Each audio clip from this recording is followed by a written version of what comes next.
જેમ કે પેલા 5 વર્ષના બાળકને આપણે કથા કહેતા હોઈએ કે વરસાદ કેમ પડે છે, એટલે કથા કરનાર એ ખરેખર સત્ય છે એવું માનીને કહે છે એવું નથી, પરંતુ હમણાં પેલું બાળક માત્ર આટલું સમજવા પૂરતું તૈયાર છે.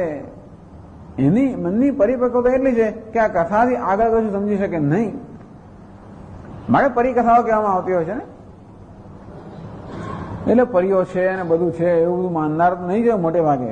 લોકો માનનારે પણ હોય છે, પણ હવે એવું કંઈ માનતા હોય એવું કંઈ નથી હોતું. આપણે બાળકોને ઘણી વાતો કહેતા હોઈએ. કેમ? કારણ કે બાળક અધિકારી છે, એના અધિકારીત્વ પ્રમાણે, એની યોગ્યતા પ્રમાણે એને કહેવામાં આવે છે. અંતે રીતે આ કર્મકાંડમાં જયારે આ કર્મના વિધાન કરવામાં આવે ત્યારે કોને માટે કરવામાં આવે છે? યથા પ્રાપ્તમેવ. જે માણસ પેલો અનેક પ્રકારનો ભ્રમ સેવનારો છે, જેનામાં કોઈ વૈરાગ્ય જાગૃત થયો નથી, જેનામાંથી ભોગ બુદ્ધિ છે, અંતેથી જેને હજી જીવનમાં ઘણું બધું પ્રાપ્ત અને સિદ્ધ કરવાની ઈચ્છા છે, જેને અર્થકામનું મૂલ્ય છે, જેને જે મોક્ષનું મૂલ્ય જાગૃત થયું ના હોય, અર્થકામનું જ મૂલ્ય છે.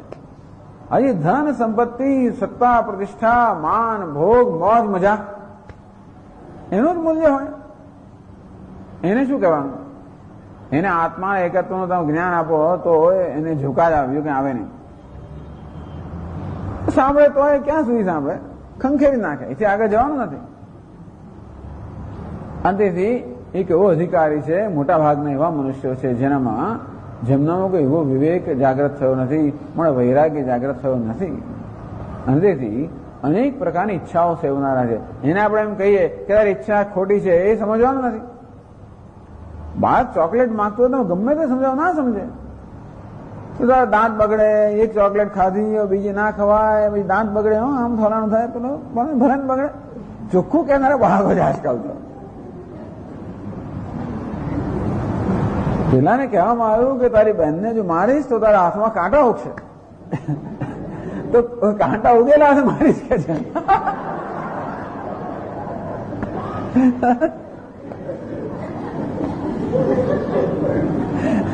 એટલે એવા તમે કહો છો.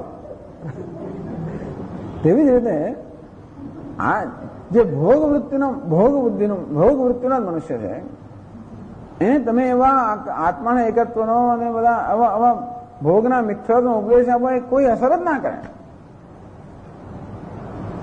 અને તેથી જો તમે એને કશું નહીં કહો તો એ ગમે તે રીતે પોતાની ઈચ્છા પૂરી કરવાનો છે.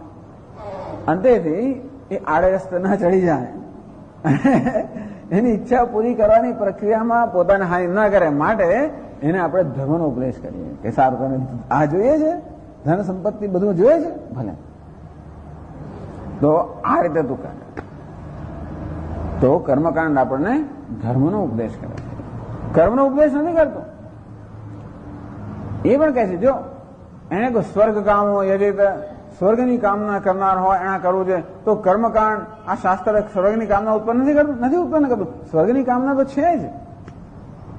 તો એ કામના એની જાતે ગમે તે પૂરી કરીને છેવટે પોતાનું ને બીજાનું પણ હિત કરે. એને બદલે અગ્નિહોત્રેણ કે જ્યોતિષ્ઠોમેન જુહુયાત, જ્યોતિષ્ઠોમેન, આ જ્યોતિષ્ઠોમ કર તો તને સ્વર્ગ પ્રાપ્ત થાય. એમ કરીને આ કર્મકાંડ ધર્મનો ઉપદેશ કરે છે, કર્મનો નહીં. એ મીમાંસક લોકોને આ સમજ નથી. વેદાંતી લોકો કહે છે કે કર્મકાંડ ક્યારે કર્મનો આદેશ નથી કરતું. એ તો માત્ર આપણને ઈષ્ટ સાધનનું જ્ઞાન કરાવે છે કે તમારે આ ધ્યેય પ્રાપ્ત કરવું હોય કે આ ઈચ્છા પૂરી કરવી હોય, ઈચ્છા પૂરી કરવા માટે આ સાધન ઈચ્છનીય છે. આમ ઈચ્છનીય સાધનનો બોધ આપનારું શાસ્ત્ર છે, નહીં કે કર્મનો આદેશ કરનારું શાસ્ત્ર. એ માત્ર, અને એ કયા સાધનનો બોધ આપે છે? ધર્મનો બોધ આપે છે. એ ધર્મશાસ્ત્ર છે કે ઈચ્છા પૂરી કરવી જ છે તો આ રીતે કરે, આ પ્રકારનું કર્મ કરે. પરંતુ સાંભળ, કર્મ કરવામાં આટલી તકેદારી રાખવી પડશે, નહીં રાખો તો આનું પરિણામ નહીં આવે, અને જો આમ નહીં કરો તો ઉલટું પરિણામ આવે, એમ કરે પાછળ એનામાં ભય પણ ઉત્પન્ન કરે. એમ કરીને એને સાવધાન બનાવે. આ 15 દિવસ બ્રહ્મચર્યનું પાલન કરવાનું, એક વાર જમવાનું, મીઠું નહીં ખાવાનું, આટલો જપ કરો, આ બધું કે પાછા જખ મારે ના કરે, કારણ કે એને પેલું સિદ્ધ કે અંદર શું કરવું છે, એને ધ્યેય પ્રાપ્ત કરવું છે અને માટે કરતો હોય છે. તેથી આ તપશ્ચર્યા શેના માટે કરે છે? એને એમાં રસ હોય કે ના હોય? જેમ આપણે બાળકને કહે ને કે ચોકલેટ ખાવી છે તો 1 થી 4 ઘડિયા લખ તો મળે છે ચોકલેટ. એને કે ઘડિયા લખવામાં રસ નથી, ચોકલેટમાં રસ છે, પણ તો જ એને મળે જો આટલું કામ કરે. અથવા કે જા બજારમાં આટલું લઈ આવો, આટલું સાફ કરી નાખ, આટલું આમ કરી નાખ, જો તારી બહેનને આમ કર, તારા ભાઈને પેલું કર. પેલો શાને માટે કરે? કારણ કે એને માત્ર એના ધ્યેયમાં જ રસ છે. એમ કરતા કરતા આપવાનું શીખે, એમ કરતા કરતા ડિસિપ્લિન શીખે. અને એવો સમય આવે, શાસ્ત્ર એવી ઈચ્છા રાખે, એવી અપેક્ષા રાખે, એક સમય એવો આવે જયારે કોઈના કહ્યા વગેરે કરે તો ધર્મ ધીમે ધીમે એના જીવનમાં પ્રવેશ કરે. એ માટે છે યથા પ્રાપ્તમેવ કારક અસ્તિત્વ ઉપાદાય. એવું નથી કે આ દ્વૈતને સત્યતા આપવા માટેનું શાસ્ત્ર છે, પણ જેને આ આદેશ અપાઈ રહ્યો છે કે જેને કર્મનું જ્ઞાન અપાઈ રહ્યું છે એ આ બધાને સત્ય માને છે, એ પોતાના અલ્પ માને જ છે અને એને એનો વિરોધ નથી. વસ્તુ એવી છે ને, અલ્પ તો પેલો મુમુક્ષુ જાણે છે, કોઈ અલ્પતાનો વિરોધ કરે છે. જયારે આ માણસ અલ્પતામાં હજી કમ્ફર્ટેબલ છે, કેવો છે? અલ્પતામાં પણ હજી સ્વસ્થ છે, વાંધો નથી. આપણે માણસ દૂર પણ ક્યારે કરીએ પેલું કઈ ઘણા પેલા જીવડા એવા હોય ને કે એ તો પેલા ગંદકીની અંદર જ એ લોકો કમ્ફર્ટેબલ, એમાં આમ લઈને આમ મૂકો તો મરી જાય બિચારો. અંતેથી એને એ જ ખાવાનું નાખવું પડે. તેવી રીતે હજી જે અલ્પતામાં કમ્ફર્ટેબલ છે, દ્વૈતમાં જે કમ્ફર્ટેબલ છે, સ્વસ્થ છે, અંતેથી આ દ્વૈતમાંથી, અલ્પતામાંથી, ભોગ બુદ્ધિમાંથી મુક્ત થવાની જેની જરૂર નથી, એનું જ એ જ વસ્તુને પુષ્ટ કરવા જે ઈચ્છતો હોય એને શું કહીએ આપણે? એને કે તું ભોગ આ મિથ્યા છે, અલ્પતા મિથ્યા છે, કે કોને કોઈ મિથ્યા છે? મને એ જ જોઈએ છે. અંતેથી એની ઈચ્છા પૂરી કરવા માટે એટલે કહ્યું યથા પ્રાપ્તમેવ કારક અસ્તિત્વ ઉપાદાય. તો કે આ જે ભ્રાંતિને સત્ય માનતો હોય છે, અંતેથી પોતાની જરૂરિયાતને સત્ય માનતો હોય, એને બીજો કોઈ ઉપદેશ હજી કરી શકાય એમ નથી. આત્મ એકત્વનો ઉપદેશ કરી શકાય એવું નથી. એ માટેની યોગ્યતા એને પ્રાપ્ત ન કરી હોય એટલા માટે કર્માણિ વિદધત શાસ્ત્રમ, શાસ્ત્ર માટે કર્મ એટલે કે ધર્મ, કર્મને પણ ધર્મનું વિધાન કરે છે. કર્માણિ વિદધત શાસ્ત્રમ મુક્ષુણા શાસ્ત્રમ.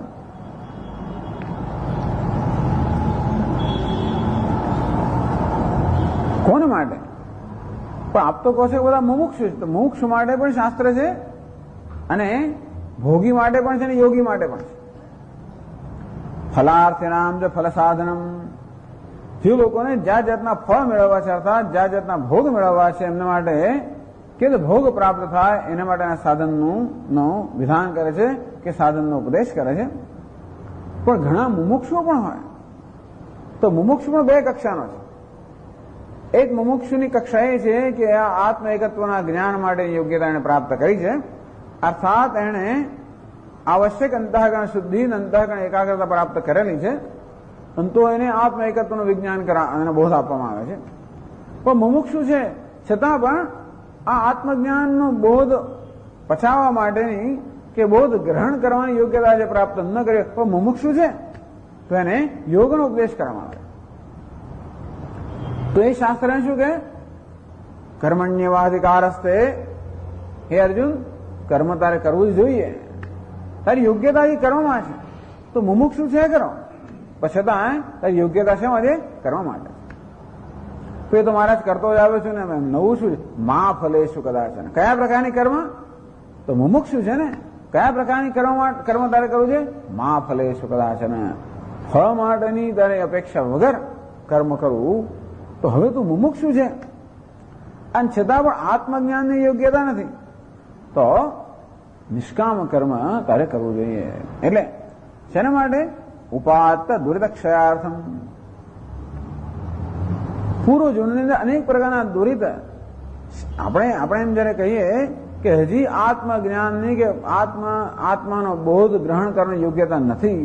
કેમ નથી? દરેકને ભગવાને બુદ્ધિ આપી છે, દરેક બુદ્ધિમાં આ જ્ઞાનની ક્ષમતા છે, પરંતુ અનેક દુરિતા ભૂતકાળની અંદર જ્યારે પણ ધર્મનું ઉલ્લંઘન કરવામાં આવ્યું હશે, પૂર્વજન્મમાં આ જન્મમાં જાણે કે અજાણે, એને કારણે પેલા અધર્મના સંસ્કારમાં પડી ગયા. ધર્મના સંસ્કાર પણ છે, જોડે અધર્મના સંસ્કારમાં પડી ગયા છે. એને કારણે આપણું હૃદય જરા કઠોર બની ગયું છે. આને માટેની જે પેલી સૂક્ષ્મતા જોઈએ, જે સંવેદનશીલતા જે નથી, કઠોરતા છે. દંભ, દર્પ, અભિમાનશ્ચ, ક્રોધ, પારુષ્યમ. દંભ, દર્પ, અભિમાન, ક્રોધ, કઠોરતા. એટલે પથ્થર પર પાણી રેડીએ એને કેવું થાય? એવું આ કઠોર હૃદય પર આ બધો ઉપદેશ કરવામાં આવે તો પણ એ ખરેખર અસરકારક કેમ થતો નથી? એ હૃદયને કોમળ બનાવવાની જરૂર છે. કેમ કઠોર છે? એ કઠોરતા પણ એ હૃદયનો સ્વભાવ નથી. એ કઠોરતા ક્યાંથી આવી? પેલા દુરિતને કારણે. અર્થાત જે કંઈ ભૂતકાળની અંદર જાણે કે અજાણે જે કંઈ એવા અયોગ્ય કર્મ કરવામાં આવ્યા હશે, એને કારણે જે રાગ દ્વેષ બધા ઉત્પન્ન થયા, એ રાગ દ્વેષને કારણે હૃદયની કઠોરતા છે. એટલે સ્વાર્થ છે, એટલે સંકુચિતતા છે. એને મોક્ષ જોઈએ છે, પણ છતાં આ જ બધી વસ્તુઓ એના જ હૃદયમાં જે છે, આ સ્વાર્થ, સંકુચિતતા, કઠોરતા આ બધું જે છે, એ જ એને પેલા જ્ઞાનને ગ્રહણ કરવામાં અવરોધરૂપ થાય છે. એટલા માટે એ અવરોધ દૂર કરવાની જરૂર છે. અને તેથી કર્મકાંડ પણ બે પ્રકારના અધિકારીઓને ઉપદેશ કરે છે. એક મુમુક્ષુને એ જ કર્મનો ઉપદેશ કરે છે કે આ કર્મ નિસ્વાર્થપણે કરો. તો એને શું ફાયદો, શું એનું ફળ મળે છે? જે ભૂતકાળના કે પૂર્વના જે દુરિત છે, તો એ દુરિત અર્થાત જે પાપ કર્મ રાગ દ્વેષ છે, એ રાગ દ્વેષ ધીમે ધીમે દૂર થશે. તો પેલો એક ભોગી છે, આ તો યોગી છે, અંતેથી મુમુક્ષુ છે. મુમુક્ષને એ જ કર્મનો ઉપદેશ કરવામાં આવે, નિસ્વાર્થ કરવાનું કહેવામાં આવે. જ્યારે પેલો જેને ભોગ બુદ્ધિ હજી છે, એને પણ એ જ કર્મ કરવાનું કહેવામાં આવે, ધર્મના આધારે. ટૂંકમાં એ નિસ્વાર્થ કર્મ કરી શકે એમ નથી, જે સકામ કર્મ જ કરી શકે એમ છે કે હું તો આવું બધું ના કરું, મને આમાં કંઈ મળતું હોય તો જ કરું, નહીં તો ના કરું, મારું આમાં છોડું, મને શું લાભ થશે. આમ કર્મમાંથી ભૌતિક લાભ શોધનારો માણસ છે, એને પણ એ કર્મનું વિધાન કરવામાં આવે છે. તો જેથી ફલાર્થિનામ કે ફલ સાધનમ, જેથી ફળની ઈચ્છા રાખનારાઓ પોતાનું ફળ પ્રાપ્ત કરી શકે એના સાધન માટે આ કર્મનું વિધાન કરવામાં આવે છે. એમ નથી ન કારક અસ્તિત્વ વ્યાપ્રિયતે, એટલે તારી ઈચ્છા સાચી છે એવું કહેવા માટે નહીં. તારી ઈચ્છા તારી ભલે આમ કરતા ઈચ્છા પૂરી થશે એમ જયારે કહેવામાં આવે ત્યારે ઈચ્છા સાચી છે એવી રીતે નહીં, કારણ કે એને માટે ઈચ્છા સાચી છે અને તેથી આ ઉપદેશ કરવામાં આવે. અને ઈચ્છા કેમ જન્મી? અલ્પતામાં જન્મી. એ અલ્પતા સાચી છે એમાં એ સ્વીકારીને પણ નહીં, પરંતુ હજી એ અલ્પતાના મિથ્યાત્વના બોધ માટે તૈયાર નથી. માટે અલ્પતા એની માટે બહુ સાચી છે અને એના દ્રષ્ટિબિંદુને સ્વીકાર યથા પ્રાપ્તમેવ. જે પેલો મનુષ્ય છે એના દ્રષ્ટિબિંદુને સ્વીકારીને શાસ્ત્ર વાત કરે છે. અને તેથી ઉપદેશનો મૂળભૂત સિદ્ધાંત એ છે કે નિયમ એવો છે કે જયારે ઉપદેશ કરવામાં આવે ત્યારે જે અધિકારી હોય એની યોગ્યતા પ્રમાણે ઉપદેશ કરવો જોઈએ. આપણો જઈએ જ્યાં રાજકારણ જ્યાં જ્યાં એકનો એક જ ઉપદેશ કરવામાં આવે, એમને શ્રોતા ગમે તે હોય. આ લોકો સ્કૂલમાં જાય ને તોય પણ હવે પછી આવી જ વાતો કરે, એમની પેલી બધી ફલા અમે તો કોઈ ફોરેન પોલિસીમાં શું કર્યું, પેલા બે સામાન્ય લોકોને કઈ અમારે સમજ જ ના પડે ને. તેવી અગત્યની વસ્તુ છે, આપણે જયારે કોઈને શીખવાડતા હોઈએ ત્યારે જે શીખી રહ્યો છે યોગ્યતા પ્રમાણે અને જરૂરિયાત પ્રમાણે, યોગ્યતા પણ નહીં જરૂરિયાત, એની જરૂરિયાતને ધ્યાનમાં રાખીને બોધ આપવો જોઈએ. અને તેથી કર્મકાંડમાં કર્મનો જે બોધ કે આદેશ ઉપદેશ કરવામાં આવે છે એ પેલો જે મનુષ્ય છે અજ્ઞાની, અવિવેકીની યોગ્યતાને અને જરૂરિયાતને બંનેને, યોગ્યતા અને જરૂરિયાત બંનેને ધ્યાનમાં રાખીને ઉપદેશ કરવામાં આવે છે. અને તેથી જ્ઞાનકાંડમાં જે કહેવામાં આવ્યું છે એનો વિરોધ કરવા માટે નહીં, પરંતુ આ જે વ્યક્તિ છે એના અધિકારી છે એની જરૂરિયાત અને યોગ્યતાને ધ્યાનમાં રાખીને. ને કારક અસ્તિત્વ વ્યાપ્રિયતે. ટૂંકમાં કારક સત્ય છે એ જાતનો ઉપદેશ કરો એ એની પ્રવૃત્તિ નથી, માત્ર જે અધિકારી છે કે વ્યક્તિ છે એની જરૂરિયાત અને યોગ્યતા પ્રમાણે ઉપદેશ કરો એનો હેતુ છે. તો મુમુક્ષુ માટે આ શાસ્ત્રની શું જરૂર? ચાલો બીજા બધા માટે જરૂર, મુમુક્ષુ માટે કર્મકાંડની જરૂર શું એ ક્યાં છે?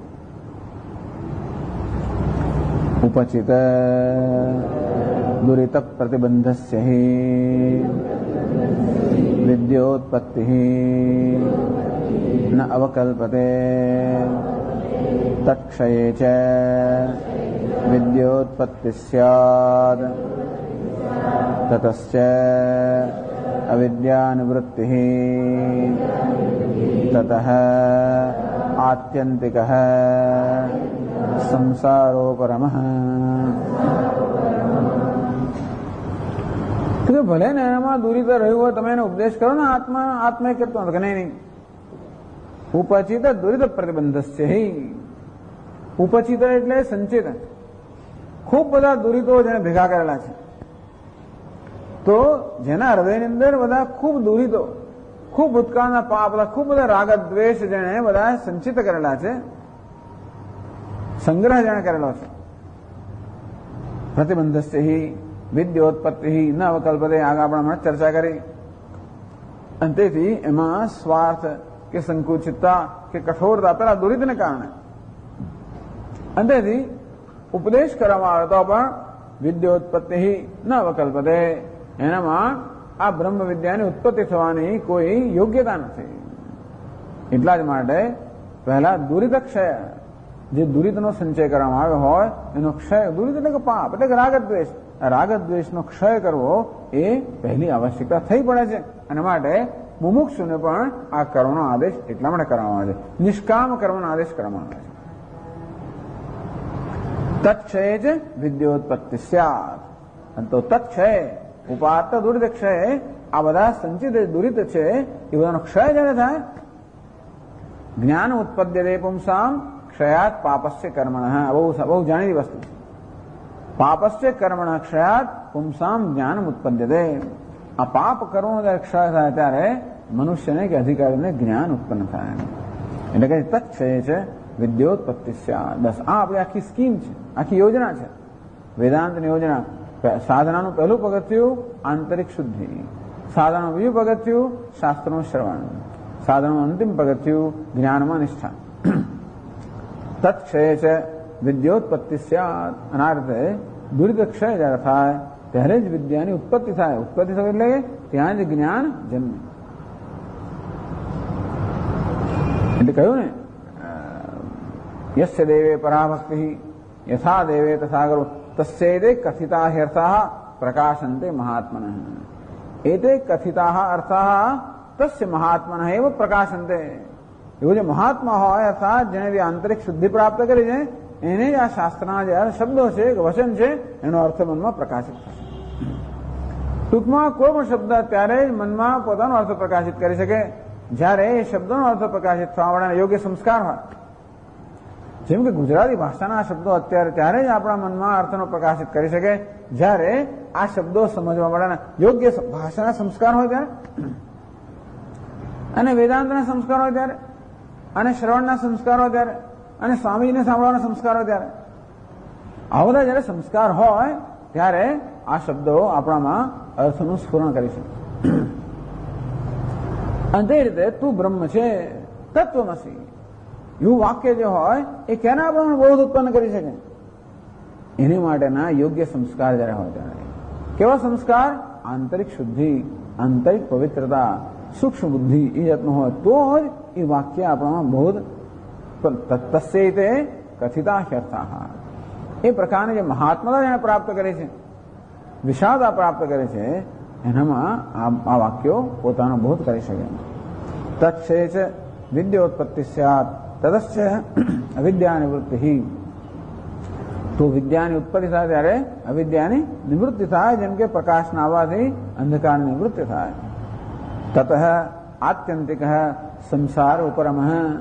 અને એ જ્ઞાનને કારણે આત્યંતિક સંસાર ઉપરમઃ. સંસાર ઉપરમઃ, સંસારની ઉપર હતી, સંસારની શાંતિ, સંસારનો નાશ કેવો આત્યંતિક હંમેશ માટે.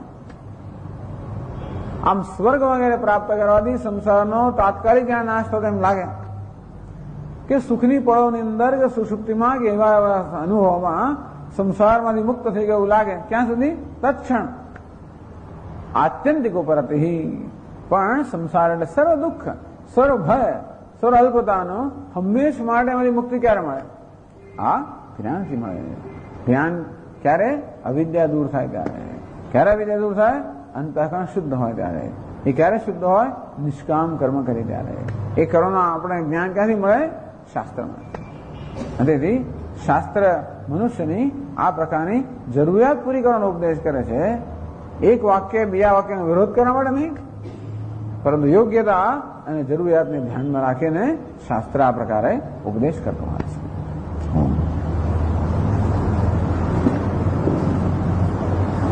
ઓમ પૂર્ણમદ પૂર્ણમિદં પૂર્ણાત પૂર્ણમુદચ્યતે પૂર્ણસ્ય પૂર્ણમાદાય પૂર્ણમેવાવશિષ્યતે. ઓમ શાંતિ શાંતિ શાંતિ. શંકરં શંકરાચાર્યં કેશવં બાદરાયણં સૂત્રભાષ્યકૃતો વંદે ભગવન્તો પુનઃ પુનઃ. ઈશ્વરો ગુરુરાત્મેતિ મૂર્તિભેદવિભાગિને વ્યોમવદ્વ્યાપ્તદેહાય દક્ષિણામૂર્તયે નમઃ. ઓમ શાંતિ શાંતિ શાંતિ. હરિ ઓમ શ્રી ગુરુભ્યો નમઃ. હરિ ઓમ. ચર્ચા કરવામાં આવી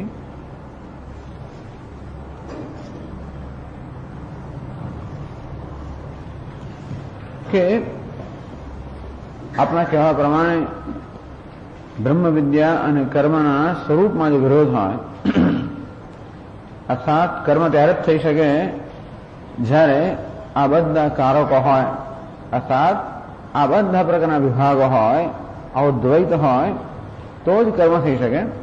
એમાં કર્તા જોઈએ, કર્મ જોઈએ, કરણ જોઈએ, બધી સામગ્રી હોય તો જ કર્મ સંપન્ન થઈ શકે. અર્થાત કર્મ હંમેશા દ્વૈતના ક્ષેત્રમાં સંપન્ન થઈ શકે. જયારે બ્રહ્મ વિદ્યા બધા દ્વૈતને વિલીન કરી નાખે, અર્થાત આ બધા દ્વૈતના અધિષ્ઠાન રૂપ જે સત્ય છે એ બ્રહ્મ વિદ્યાનો વિષય છે. તો કર્મનો વિષય કયો છે? આ જે વ્યાવહારિક દ્વૈત છે એ કર્મનો વિષય છે, અર્થાત એના પર કર્મ રચાયેલો છે. કર્મની ઇમારત જે રચાયેલી છે એ રચાયેલી છે દ્વૈત પર. એ કર્મ કરનાર છે, જેને કશું પ્રાપ્ત કરવાનું છે, જેના માટે કંઈક પ્રયત્ન કરે છે, જે પ્રયત્ન માટે કોઈ સાધનનો ઉપયોગ કરે છે. આમ કર્તા, કર્મ, કર્મફળ આ બધી વસ્તુઓ ભિન્ન ભિન્ન છે. આવો વ્યવહારનો જે અનુભવ છે એ વ્યાવહારિક દ્વૈતના અનુભવ પર જ કે વ્યવહારમાં અનુભવાતા દ્વૈત પર જ આ કર્મની આખી ઇમારત રચાયેલી છે. જયારે બ્રહ્મ વિદ્યા આખી ઇમારતને તોડી નાખે છે, કારણ કે આ બધા દ્વૈતના અધિષ્ઠાન રૂપ કે દ્વૈતના ગર્ભમાં રહેલું જે અદ્વૈત તત્વ છે, જે સત્ય છે, એ બ્રહ્મ વિદ્યાનો વિષય છે. અને એથી ક્યાં તો દ્વૈતને સત્યતા આપી શકીએ અથવા તો અદ્વૈતને સત્યતા આપી શકાય. એક સાથે બેને સત્યતા ના આપી શકાય.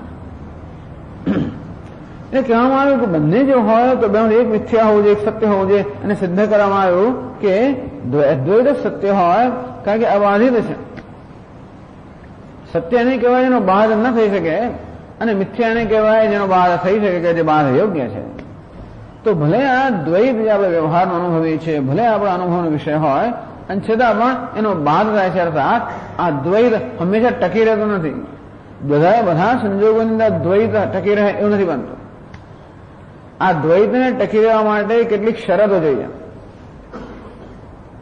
જેમ સુષુપ્તિમાં હોવ ત્યાં દ્વૈતનો કોઈ પ્રવેશ નથી, કે સમાધિમાં દ્વૈતનો પ્રવેશ નથી. એટલે કે આ દ્વૈતને હોવા માટે જે પ્રકારની શરતો સંતોષાવી જોઈએ એ શરતો ન સંતોષાતી હોય તો દ્વૈતનું ત્યાં અસ્તિત્વ નથી આવતું. તો ઇન્દ્રિયો દ્વારા જ્યારે કે મન જ્યારે આવી કર્તા કર્મ કરણ આ પ્રકારની કલ્પના કરતો હોય, આ પ્રકારનું સર્જન કરતો હોય તો જ દ્વૈત સંભવી શકે. આમ દ્વૈતનું અસ્તિત્વ કેવું છે? શરતી અસ્તિત્વ છે. કંઈક શરતો સંતોષાય તો જ એ દ્વૈતનું અસ્તિત્વ હોઈ શકે. એ શરતો ન સંતોષાય તો દ્વૈતનું અસ્તિત્વ ન હોય. એટલા માટે દ્વૈતને મિથ્યા કહેવામાં આવે છે. અથવા મિથ્યા એટલે કે જે પોતાના હોવા માટે બીજા કશાક પર કંઈક શરતો પર આધારિત છે. જે પોતાના હોવા માટે કોઈક શરત પર આધારિત હોય એનું નામ મિથ્યા, અને જે પોતાના હોવા માટે કોઈ શરત પર આધારિત ના હોય, જે બેની શરતી છે એનું નામ છે સત્ય. તો આ ઘડો પોતાના હોવા માટે માટી પર આધારિત છે અને માટે ઘડાનું અસ્તિત્વ છે શરતી અસ્તિત્વ છે. માટી રૂપી શરત સંતોષાય તો જ ઘડો હોઈ શકે, નહીં તો ઘડો ના હોઈ શકે.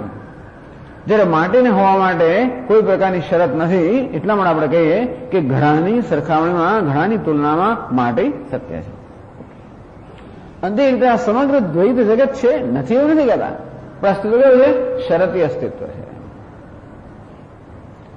તો જ્યાં અજ્ઞાન હોય, અજ્ઞાનથી જન્મેલો અહંભાવ હોય, કર્તૃત્વ ભાવના હોય, અને જ્યાં અધૂરપ હોય, ઈચ્છાઓ હોય, આવું જ્યાં હોય ત્યાં જ દ્વૈત સત્ય હોઈ શકે. આવું જયારે ન હોય ત્યારે દ્વૈતની કોઈ સત્યતા નથી. કદાચ આપણને પ્રતીતિ થતી હોય પરંતુ મનમાં, બુદ્ધિમાં કોઈ સત્યતા નથી. જેમ આપણે ભલે અરીસામાં પ્રતિબિંબ જોતા હોય એમ અનેકની પ્રતીતિ થતી હોય અને છતાં મનમાં એ અનેકની સત્યતા જેમ નથી. તો આ દ્વૈત પોતાની સત્યતા ગુમાવી બેસે. જો આ દ્વૈતના ગર્ભમાં, દ્વૈતના અધિષ્ઠાન રૂપ, દ્વૈતને આધાર આપનાર જે તત્વ છે એ તત્વનું જયારે દર્શન થાય ત્યારે દ્વૈત પોતાનું સત્યત્વ ગુમાવી બેસે છે. ત્યારે ખબર પડે કે ઓહો, એક જ તત્વ જેને બ્રહ્મ કહેવામાં આવે એ જ આ દ્વૈત રૂપે ભાસી રહ્યું છે, વિનાશ કરી રહ્યું છે. ત્યારે દ્વૈતમાં પણ એ અદ્વિતીય બ્રહ્મના જયારે દર્શન થાય ત્યારે દ્વૈત પોતાની સત્યતા ગુમાવી બેસે. એ અદ્વિતીય બ્રહ્મ છે જ, એવું નથી કે અત્યારે નથી. એને આપણે જયારે જાણતા ત્યારે પણ છે જ, અને એ જ છે, પરંતુ એને ઓળખવાની જરૂર છે. એને ઓળખીએ તો જ પછી આ દ્વૈત ન જતો રહે, પણ દ્વૈતમાં જે સત્ય બુદ્ધિ છે એ જતી રહે. એ દ્વૈત આપણને કોઈ દુઃખ આપનારી વસ્તુ નથી, પણ દ્વૈતમાં સત્ય બુદ્ધિ છે એ દુઃખ આપનારી વસ્તુ છે. એવું સમજાયું ને, સમજાવે છે. આ તો આનો વિષય છે. એટલે આપના કહેવા પ્રમાણે કર્મનું સ્વરૂપ, કર્મ જે દ્વૈતને સત્યતા પર રચાયેલું છે, અને બ્રહ્મ વિદ્યા જે એ દ્વૈતનું મિથ્યાત્વ સિદ્ધ કરે છે, એ બંને જો પરસ્પર વિરોધી હોય તો પછી વેદનું કર્મકાંડ વિભાગ જે કર્મના વિધાન કરે છે તે, અને વેદનું જ્ઞાનકાંડ વિભાગ જે જ્ઞાનનું વિધાન કરે છે, તો શું આ કર્મકાંડ જ્ઞાનકાંડનો વિરોધ નથી કરતું અને જ્ઞાનકાંડ કર્મકાંડનો વિરોધ નથી કરતો?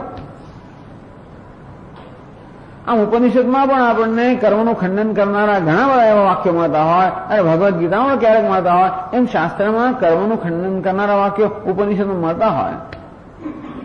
તો શું ઉપનિષદ કે જ્ઞાનકાંડ આ કર્મકાંડના વાક્યોનો વિરોધ નથી કરતો? તો કે ના, વિરોધ નથી કરતો. આ ચર્ચાનો હેતુ એ છે કે કર્મકાંડ શું કરે છે અને જ્ઞાનકાંડ શું કરે છે.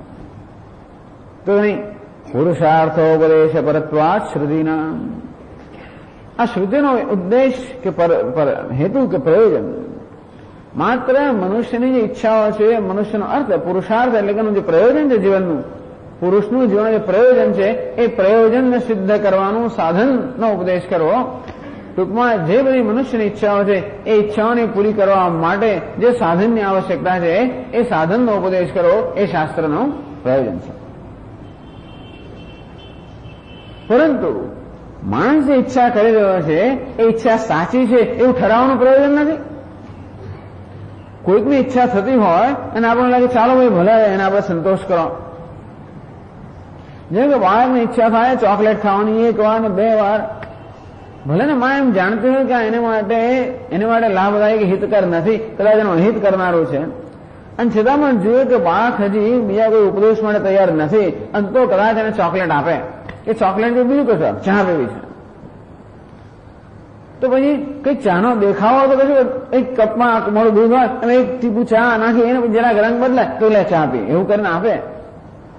કારણ કે હજી એ ચા પોતાને હાનિકારક છે એવું બધું સમજવા માટે તૈયાર નથી. અંતેથી એનો પુરુષાર્થ એનું અત્યારે પ્રયોજન શું છે? મારે ચા પીવી છે. એમાં એ પોતાનું હિત જોયે છે. અંતેથી કેવી રીતે આ મનુષ્યના ઈચ્છાઓ પૂરી કરવી અને એ ઈચ્છાઓ મિથ્યા હોય તો પણ ઓછામાં ઓછી હાનિ થાય એ રીતે ઈચ્છા કેમ પૂરી કરવી, અથવા તો ઈચ્છા પૂરી કરવાની પ્રક્રિયામાં કેમ ધીમે ધીમે એ ઈચ્છાઓથી મુક્ત થાય એવી ઈચ્છા પૂરી કરવી. અંતેથી આપણે આપણી ઈચ્છાઓ પૂરી કરવાની હોય ભોગ ઐશ્વર્ય વગેરેની અને તો શાસ્ત્રીય માર્ગ આપણે અપનાવીએ તો પણ ખૂબ બધા શિસ્તનું પાલન કરવું પડે.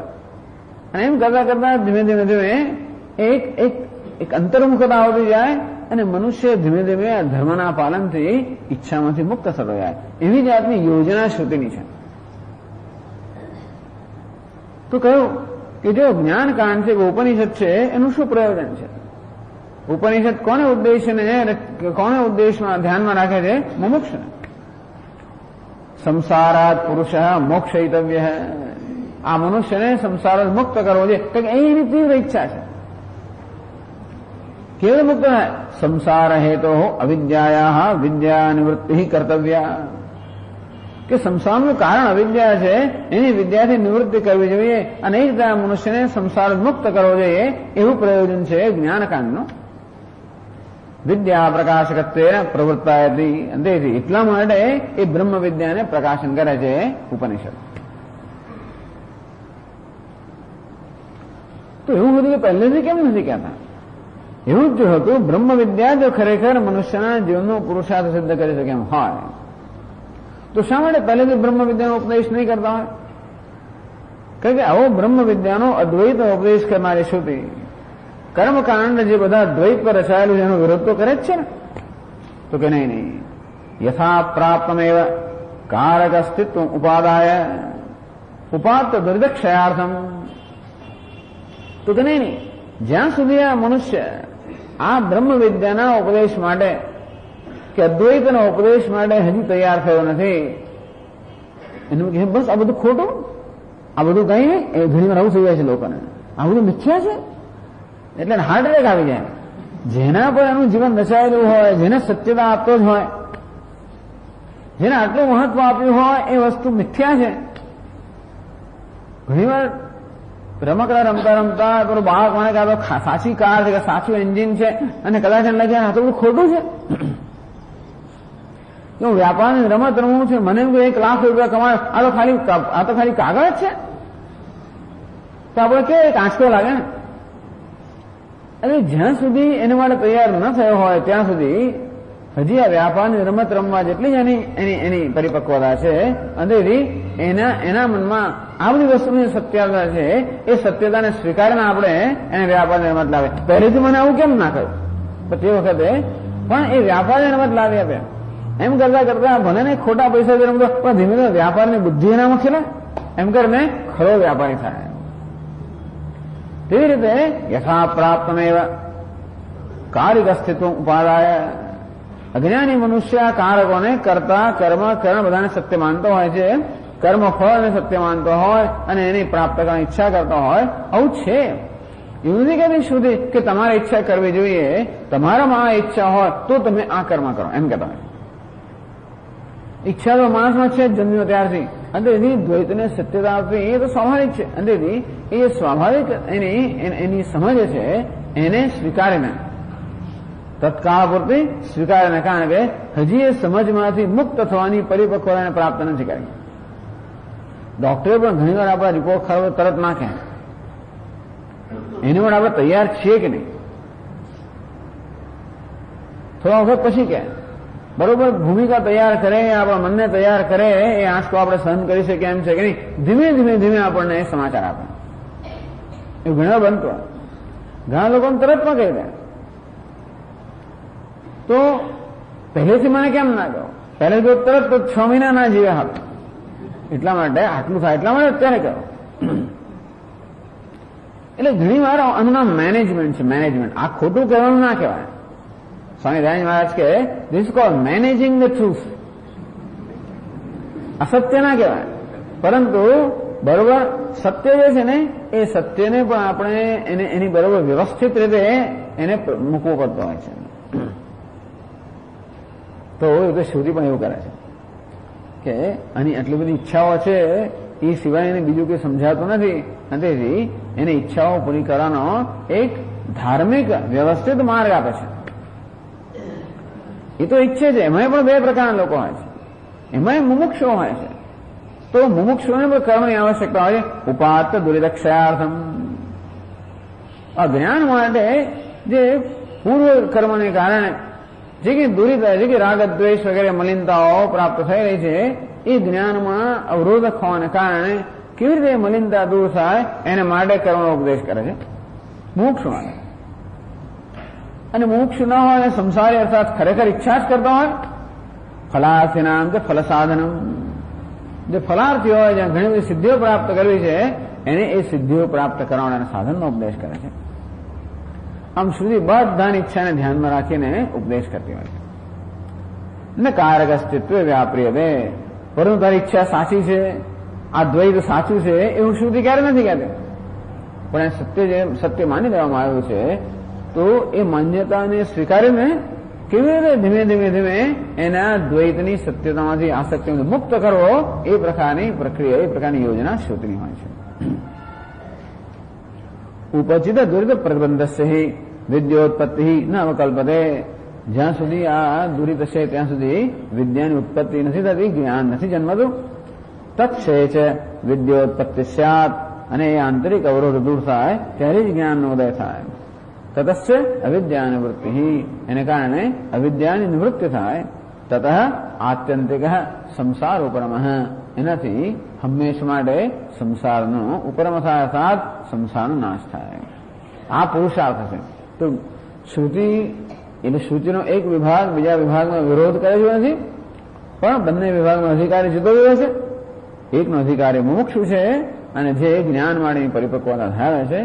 બીજાનો અધિકારી મુમુક્ષુ છે જે જ્ઞાન માટેની પરિપક્વતા ધરાવતો નથી, અથવા તો સંસારી છે જેને અનેક બધી ઈચ્છાઓ પૂરી કરવી છે. આવું કહ્યા પછી બીજો પણ વિદ્યા અને કર્મ એનો સમુચ્ચય કેમ ન થાય? કારણ કે જે બ્રહ્મ વિદ્યાની ઉપાસના કરતા હોય અને કર્મની ઉપાસના કરતા હોય એ બેની માનસિક સ્થિતિ પણ અત્યંત જુદી જુદી છે. એટલે કર્મની ઉપાસના કરવા માટે જે પ્રકારની માનસિક સ્થિતિ જોઈએ એ માનસિક સ્થિતિ બ્રહ્મ વિદ્યામાં શક્ય નથી. અને બ્રહ્મ વિદ્યા પ્રાપ્ત કર્યા પછી જે પ્રકારની માનસિક સ્થિતિ હોય છે એ માનસિક સ્થિતિ કર્મ માટે જરા યોગ્ય નથી. એની વાત કરે છે. તો આગળ કહે છે હવે 87 પાનું ગીતા પ્રેસ અને પછી 58 પાનું કૈલાસ આશ્રમ. અચ્છા, બરાબર. અપિ ચ અનાત્મદર્શિનઃ हि अनात्म विषयः कामः कामयमानश्च करोति कर्माणि ततः तत्फलोपभोगाय शरीरादि उपादानलक्षणः संसारः. અભી છે અને વળી આ પણ કહેવાનું છે અનાત્મ દર્શનો હિ અનાત્મ વિષય કામ. અનાત્મદર્શી, અનાત્મદર્શી એટલે શું? અનાત્મામાં આત્માનું દર્શન કરનારના અનાત્મદર્શી. દેહાદો અનાત્મની આત્મત્વદર્શિન. બધા અનાત્મદર્શી હોય છે જન્મે ત્યારથી. દેહ ઇન્દ્રિય વગેરે ઉપાધિ છે જે અનાત્મા છે એમાં આત્મભાવ હોય, એમાં આત્માનું દર્શન કરો, અર્થાત અનાત્મામાં આત્મબુદ્ધિ હોય. ઉપાધિમાં આત્મબુદ્ધિ જયારે હોય ત્યારે જ અનાત્મ વિષય કામ. તો આ ઉપાધિરૂપી અનાત્મામાં જેને આત્મબુદ્ધિ છે એની દ્રષ્ટિમાં અનાત્મા નામની વસ્તુ છે. મહત્વની વસ્તુ એ છે કે જ્ઞાનીની દ્રષ્ટિમાં અનાત્મા નામની વસ્તુ જ નથી. એને માટે આ આત્માથી અન્ય કંઈ છે જ નહીં. ભલે પ્રારંભમાં આપણે આત્મા અનાત્મ વિવેક એમ કહેતા હોઈએ કે આત્માને અનાત્માથી જુદો પાડીને જાણો, એવું પ્રારંભમાં વિવેક ભલે થતો હોય, પણ અંતમાં તો અનાત્મા નામની કોઈ સ્વતંત્ર વસ્તુ છે જ નહીં, આત્મા જ છે. અત્યારે જેને અનાત્મા માનવામાં આવે છે એ પણ આત્માની જ અભિવ્યક્તિ છે કે આત્માનો જ આભાસ છે. એ પ્રકારનું જ્ઞાન થાય ત્યારે જ એ પૂર્ણ જ્ઞાન કહેવાય. એટલે જ્ઞાની પુરુષની દ્રષ્ટિમાં અનાત્મા નામની કોઈ વસ્તુ જ નથી. તો એ શંકરાચાર્ય મહારાજ સમજાવે છે કે મનુષ્યના મનમાં ઈચ્છા ક્યારે જન્મી શકે? પહેલા કર્મ ક્યારે થઈ શકે? કર્મ હંમેશા કોઈને કોઈ ઈચ્છાથી પ્રેરાયેલો. યદ્યદ્ધિ કુરુતે જંતુ તત્ત કામસ્ય ચેષ્ટિતમ. ભગવાન વેદવ્યાસે કહ્યું છે કે જંતુ એટલે કે મનુષ્ય, કોઈ પ્રાણી માત્ર જેવું જયારે કોઈ કર્મ કરે એ કર્મની પાછળ હંમેશા કોઈને કોઈ પ્રકારની કામના હોય. અજ્ઞાની મનુષ્ય માટે કહેવામાં આવે છે જેમ ભગવાન નહીં કશ્ચિત ક્ષણમપી જાત તિષ્ઠતિ અકર્મકૃત. એ મનુષ્ય એક ક્ષણભર માટે પણ નિષ્ક્રિય ન રહી શકે. કાર્યતે હિ અવશ્ય કર્મ સર્વ પ્રકૃતિજૈર ગુણૈ. અંદરના પ્રકૃતિના કારણે જે અજંપો છે એ અજંપો જ મનુષ્યને કર્મ કરાવતા હોય છે. આમ બધા જ કર્મ જે થતા હોય છે અજ્ઞાની મનુષ્ય વડે એ કોઈ કોઈ કામનાથી પ્રેરાયેલા હોય છે. એ જ કહ્યું કામય માનસ્ય કરોતિ કર્માણી.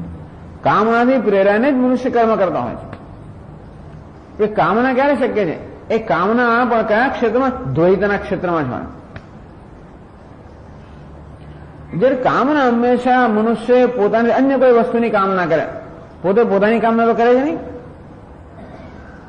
કામના છે નહીં હોય જે વસ્તુ મારી પાસે નથી અને જે મારાથી ભિન્ન છે એની જ કામના હોય. તો કામના પણ ત્યારે હોઈ શકે જ્યારે મારામાં અધૂરપ તો હોય પણ જોડે જોડે મારામાં એ પ્રકારની સમજ હોય કે જે વસ્તુ હું ઈચ્છું છું એ મારા કરતા જુદી છે. જેમ સ્વામી દયાનંદ મહારાજ કહે કે nobody will desire a head on the shoulder. એ મોટી કથા કે આ માણસે બહુ એક દેવતાની મોટી ઉપાસના કરી, ભગવાનની ઉપાસના કરી અને ભગવાન પ્રસન્ન થઈને દર્શન આપે તો માંગે તો આપો. તો કે ભગવાન એક કામ કરો, મને એક જ વસ્તુ જોઈએ છે કે આ ધડ પર એક મસ્તક આપી દો. ભગવાન કે એ તો ભાઈ ના આપી શકો, આપ તો ભગવાન છો, ઈશ્વરીય સંપન્ન છો અને સર્વશક્તિમાન છો. મારી આટલી નાનકડી વિનંતી પણ પૂરી ના કરી શકો કે ધડ પર એક માત્ર મસ્તક આપો? ભગવાન કે ના, એ વિનંતી હું પણ ના પૂરી કરી શકું. કેમ? કારણ કે તારી પાસે જે વસ્તુ છે એ તો હું ના આપી શકું. ધડ પર મસ્તક તો છે જ. તો બીજું મસ્તક માંગતો હોય તો આપો.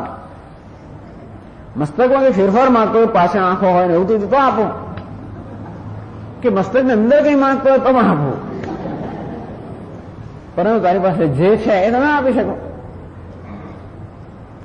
પણ આ પ્રકારનો વાર્તાલાપ થવાની કોઈ સંભાવના નથી. કઈ મસ્તકમાં મુશ્કેલી હોય તો જ આ પ્રકારનો વાર્તાલાપ થાય. સામાન્ય રીતે આવો વાર્તાલાપ ભગવાન સાથે ન થાય, કારણ કે કોઈ મનુષ્ય ધડ પર મસ્તકની માંગણી ના કરે, કારણ કે એ તો છે જ. અર્થાત મારી પાસે જે છે એ ક્યારેય મારી ઈચ્છાનો વિષય ન બને. જો એવું બને કે હોય ને છતાં મને ખબર ના હોય, એવું બને. મારી પાસે હોય અને છતાં પણ મને ખબર ના હોય કે છે તો ઈચ્છાનો વિષય બની શકે. પાકીટમાં ખિસ્સામાં હોય અને મને ખ્યાલ ન હોય અને એને ચારે બાજુ શોધતો એવું બની શકે. પણ મારી પાસે છે અને હું જાણું પણ છૂટે છે તો એ વસ્તુ મારી ઈચ્છાનો વિષય ન બને. ઈચ્છાનો વિષય હંમેશા હુંથી અન્ય કોઈ વસ્તુ હોય જે મારી પાસે નથી, એટલે જ હુંથી અન્ય ન હોવું, અર્થાત મારે અન્ય કોઈ વસ્તુ હોય એ જ ઈચ્છાનો વિષય બને.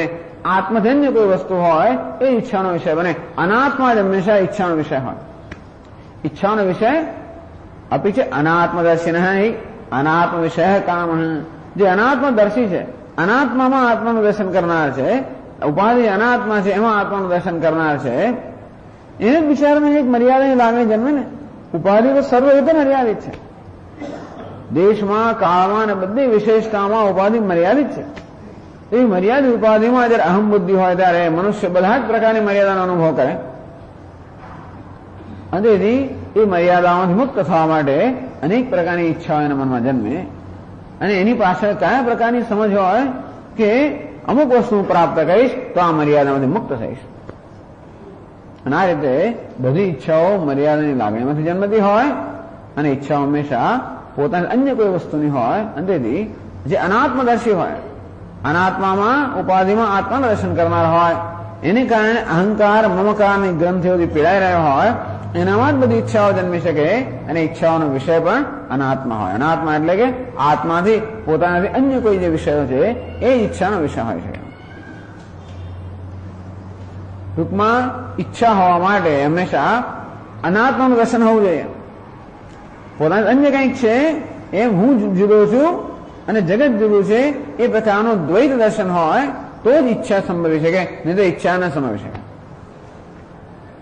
કામયમાનશ્ચ કરોતિ કર્મ તતઃ તત્ફલો ભોગાય. અને ત્યાર પછી એ કર્મના ફળનો ઉપભોગ કરવા માટે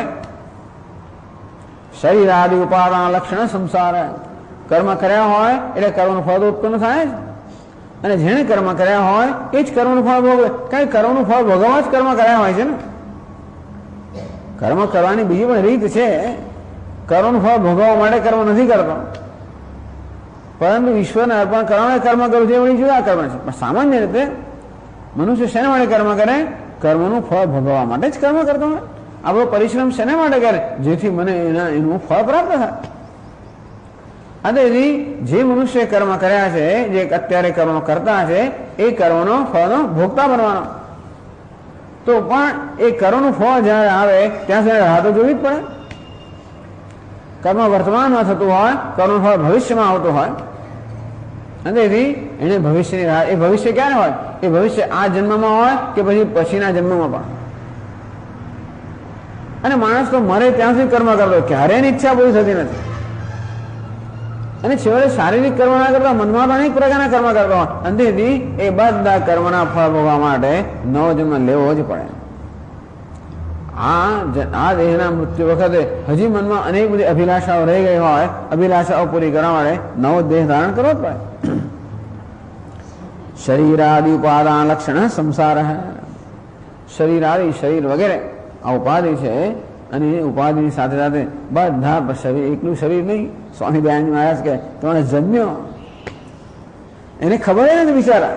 ત્યારે એક જણ કે મારો ભાઈ જન્મ્યો, પેલો કે મારો દીકરો જન્મ્યો, પેલો કે મારો ભત્રીજો જન્મ્યો, પેલો કે આમ એને ખબર જ નથી. ટૂંકમાં માણસની ઈચ્છા હોય કે ન હોય તો પણ આપણે ભત્રીજા, આપણે કાકા નક્કી થઈ ગયા, મામા નક્કી થઈ ગયા, ભાઈ બહેન નક્કી થઈ ગયા, બધું નક્કી થઈ ગયું. મા બાપ બધું નક્કી થઈ જાય. ટૂંકમાં આ બધી વસ્તુઓ પસંદ કરવાની આપણામાં કોઈ સ્વતંત્રતા છે જ નહીં. જેવું નસીબ એ પ્રમાણે આપણને શરીર આદિ શરીર તો મળે, આ બધું મળે પાછું ઉપરથી.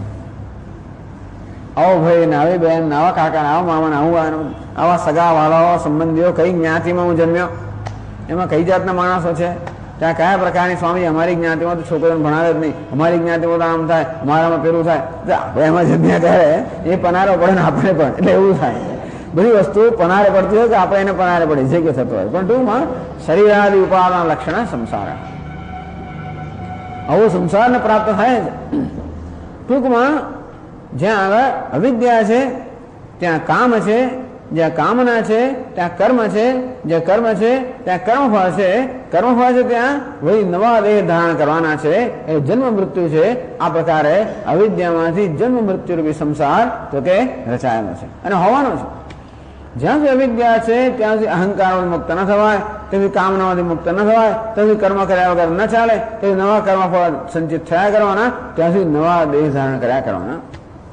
અને એટલે સંસાર એ જે કામી મનુષ્ય છે, કર્મ કરે છે કામનાથી પ્રેરણે, એના માટે સંસાર નિશ્ચિત છે.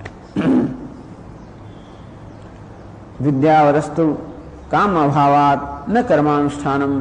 પરંતુ જે જ્ઞાની છે એને કોઈ કામના હોતી નથી અને માટે એનો સંસાર હોતો નથી. એ કઈ રીતે એ સમજાવે છે. તદ્વ્યતિરેકેણ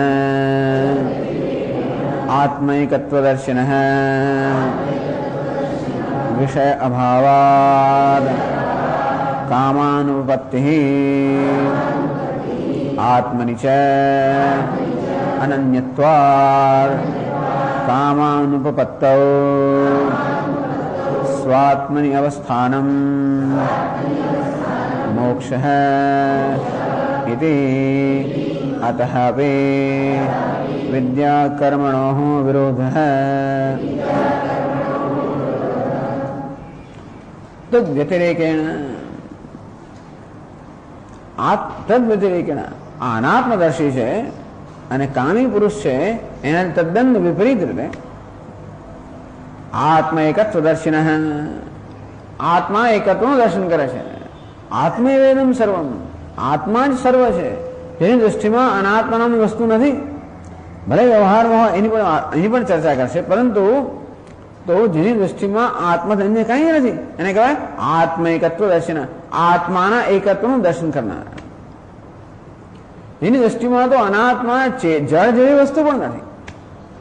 ભલે વ્યવહારમાં જળ ચેતન વગેરે વિભાગ હોય, પરંતુ એને માટે તો જે જળ કહેવામાં આવે છે એ પણ એ જ આત્મા, એ જ ચૈતન્ય, એની જ અભિવ્યક્તિ છે. અભિવ્યક્ત દર્શન જેનું છે, અર્થાત જેની દૃષ્ટિમાં એ જ ચૈતન્ય, એ જ પૂર્ણતા, એ જ પરમાત્મા સિવાય કઈ જ નથી.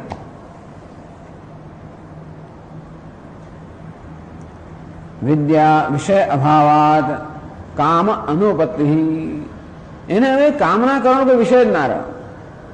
કામના ત્યારે થઈ શકે જ્યારે વિષય મારાથી જુદો હોય. આપણને કોની ઈચ્છા થાય? લાડુ ખાવાની ઈચ્છા ક્યારે થાય? લાડુ મારાથી જુદો હોય ત્યારે. એ કોઈ બે પેટમાં પડ્યા પછી ઈચ્છા નથી રહેતી. એક થઈ ગયો લાડુ પછી ઈચ્છા નહીં રહેતી. પણ ત્યાં સુધી ઈચ્છા હોય.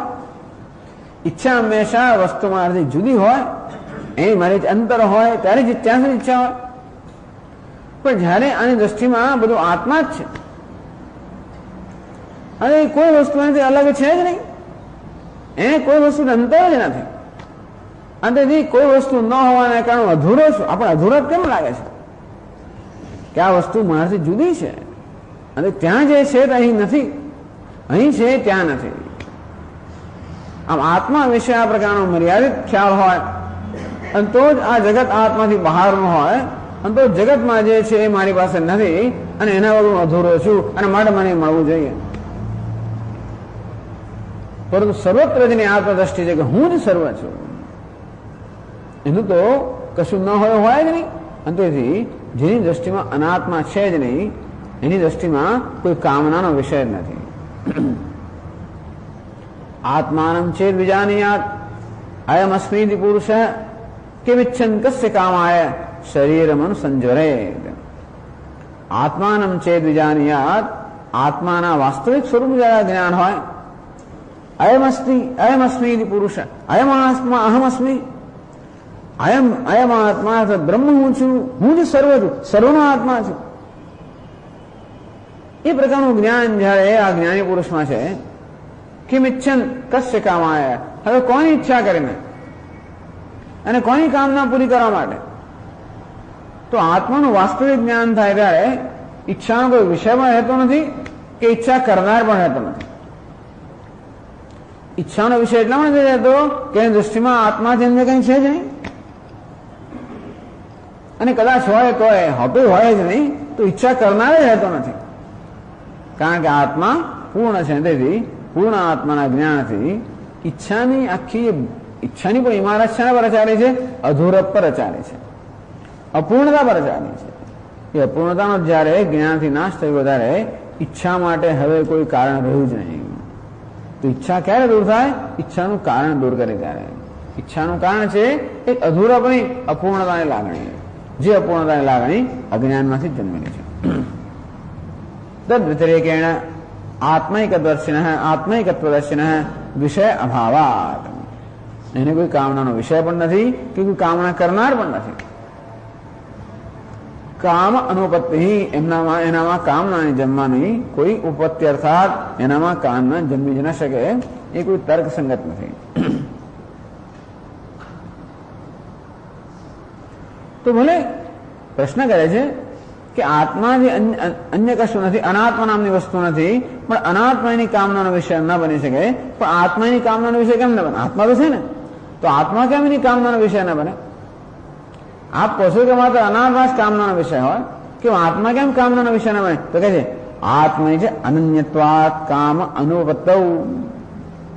કામના માટે અન્યત્વની જરૂરિયાત તો છે જ. અન્યત્વનું આપણને અન્યત્વની લાગે તો જ કામના થઈ શકે, નહીં તો ના થઈ શકે. વસ્તુ મારી પાસે નથી એવું અન્યત્વની લાગણી, અથવા હું નથી, હું અને વસ્તુ જુદા છે એમ પરાયણપણાની અન્યત્વની લાગણી તો જ કામના જન્મી શકે. આત્મા સાથે અન્યત્વની લાગણી નથી માટે ત્યાં કામનાની, કોઈને આત્માની કામના ના હોય. જે કામના છે એ હંમેશા અનાત્માની હોય. તેથી આત્મની છે અનન્યત્વાત કામ અનુપત્તૌ. એમ જયારે અન્યતા નષ્ટ થઈ જાય, અન્યતા કે જ્ઞાનના પ્રકાશમાં અન્યતા જયારે નષ્ટ થઈ જાય ત્યારે હવે કામના માટેનું કારણ ન રહે તો આ જ્ઞાની પુરુષ શું થાય છે? સ્વાત્મની અવસ્થાન. બસ એ તો હવે આત્મામાં અવસ્થિત છે, આત્મામાં જ પ્રતિષ્ઠિત છે. યત્ર યત્ર મનોયાદી તત્ર તત્ર સમાધે. જે પણ જગ્યાનું મન જતું હોય ત્યાં એને માટે આત્મદર્શન જ છે. તેથી એ વ્યવહાર કરતો હોય ત્યારે કે ન કરતો હોય ત્યારે પણ એ આત્મામાં જ પ્રતિષ્ઠિત છે. તો આત્મામાં પ્રતિષ્ઠા એનું નામ મોક્ષ. કેવી સરળ વસ્તુ છે ને? પોતાનામાં જ પ્રતિષ્ઠા એનું નામ મોક્ષ. અર્થાત પોતાની સર્વ અત્યંત સ્વાભાવિક સ્થિતિમાં પ્રતિષ્ઠિત થવું નામ મોક્ષ.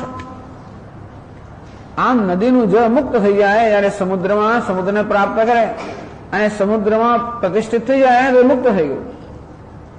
નદી બધા સંઘર્ષમાંથી મુક્ત થઈ ગઈ જ્યારે સમુદ્રને પ્રાપ્ત કરે. સમુદ્ર શું છે? નદીનું વાસ્તવિક સ્વરૂપ. આમ જ્યારે કોઈ વસ્તુ પોતાના વાસ્તવિક સ્વરૂપ પ્રાપ્ત કરે ત્યારે બધા સંઘર્ષમાંથી મુક્ત થાય. ગરમ પાણી ગરમ હોય ત્યારે સંઘર્ષ થતો હોય, કેમ ઠંડુ થવું? ગરમી એના સ્વભાવથી વિરુદ્ધની વસ્તુ છે. સંઘર્ષ કરીને બધી ગરમીનો ત્યાગ કરે અને ઠંડક જે પોતાનો મૂળ સ્વભાવ છે એને પ્રાપ્ત કરે તો જળ પણ બધા સંઘર્ષમાંથી મુક્ત થાય. પેલી સ્પ્રિંગને ખેંચી રાખો કે જયારે ટેન્શનમાં હોય, છોડી દો, એની સ્થિર સ્થાપકતા મૂળ સ્થિતિમાં આવી જાય, ટેન્શનમાંથી મુક્ત થઈ જાય. તો બધું ટેન્શન, આ જગતમાં જે ટેન્શન હોય છે ને, કે સ્ટ્રેસ હોય છે, તણાવ, દબાણ, બધું શા માટે હોય છે? ક્યારે હોય? આપણે જયારે સ્વાભાવિક સ્થિતિથી વિખૂટા પડી ગયા હોય ત્યારે. સ્વાભાવિક સ્થિતિમાં જયારે હોઈએ, ગાઢ નિદ્રામાં હોઈએ, ક્યાંય ટેન્શન નથી હોતું. કેમ? ત્યારે આપણે સ્વાભાવિક સ્થિતિમાં હોઈએ, ત્યારે આપણે આત્મામાં પ્રતિષ્ઠિત હોઈએ છીએ. એટલા માટે અનાત્માનું ભાન નથી. આત્માનું જ્ઞાન છે એટલા માટે નહીં, પણ ગાઢ નિદ્રામાં અનાત્માની કોઈ સભાનતા ન રહેતી હોવાને કારણે ત્યાં અનાત્માની સભાનતાઓ મુક્ત થઈ ગયા. એટલા માટે બધા ટેન્શનમાંથી, સ્ટ્રેસમાંથી, તણાવમાંથી, દબાણમાંથી, વિરોધી સંઘર્ષમાંથી મુક્ત થઈ ગયા. સર્વ સંઘર્ષમાંથી મુક્ત નામ મોક્ષ.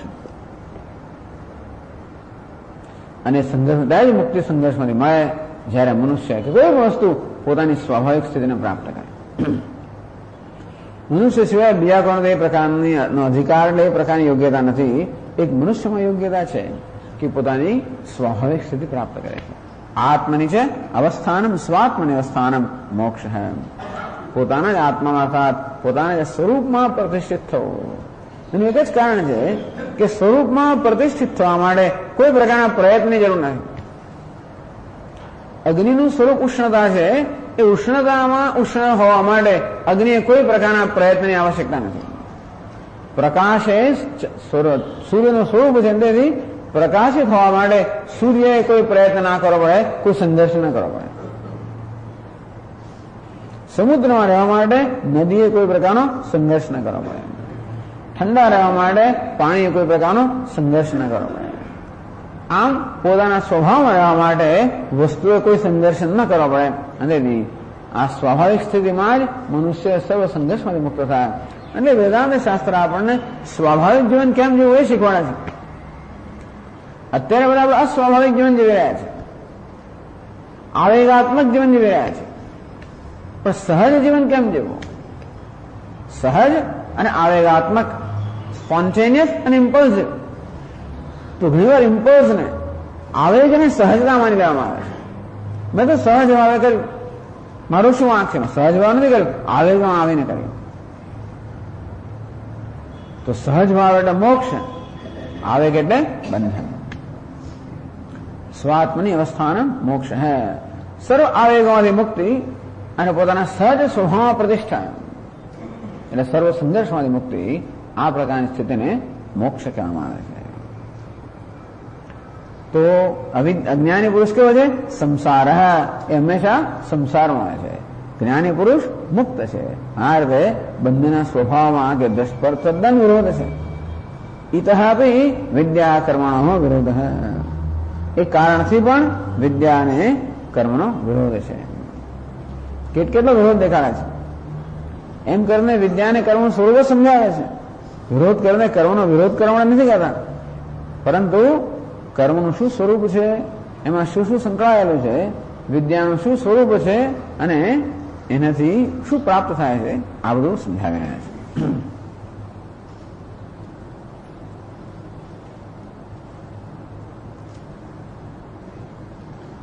એકદા વિરોધ કોને કહેવાય? એકદા એકત્ર પુરુષે સહ અનવસ્થાન રક્ષણ.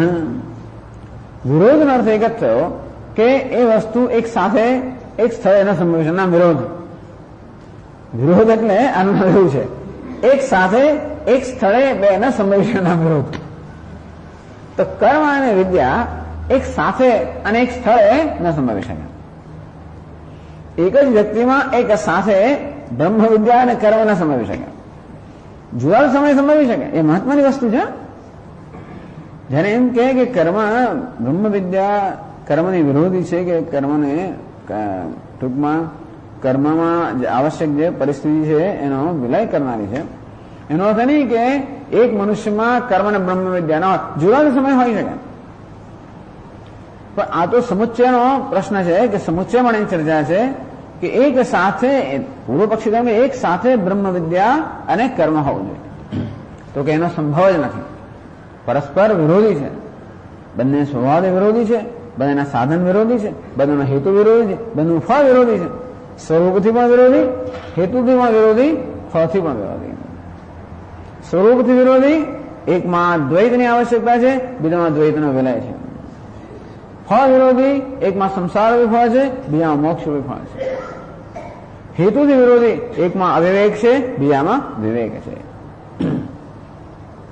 એ હોવાના કારણે અંધકાર અને પ્રકાશની જેમ આ બંને એક સ્થળે એક સાથે ન સંભવી શકે. અને તે રીતે એક જ પુરુષમાં જે વિદ્યાવાન છે, વિદ્યા જ્ઞાની પુરુષ છે, એમાં આવું ઇરાદાપૂર્વકનું કઈ ઈચ્છાથી થયેલું સકામ કર્મ ન સંભવી શકે.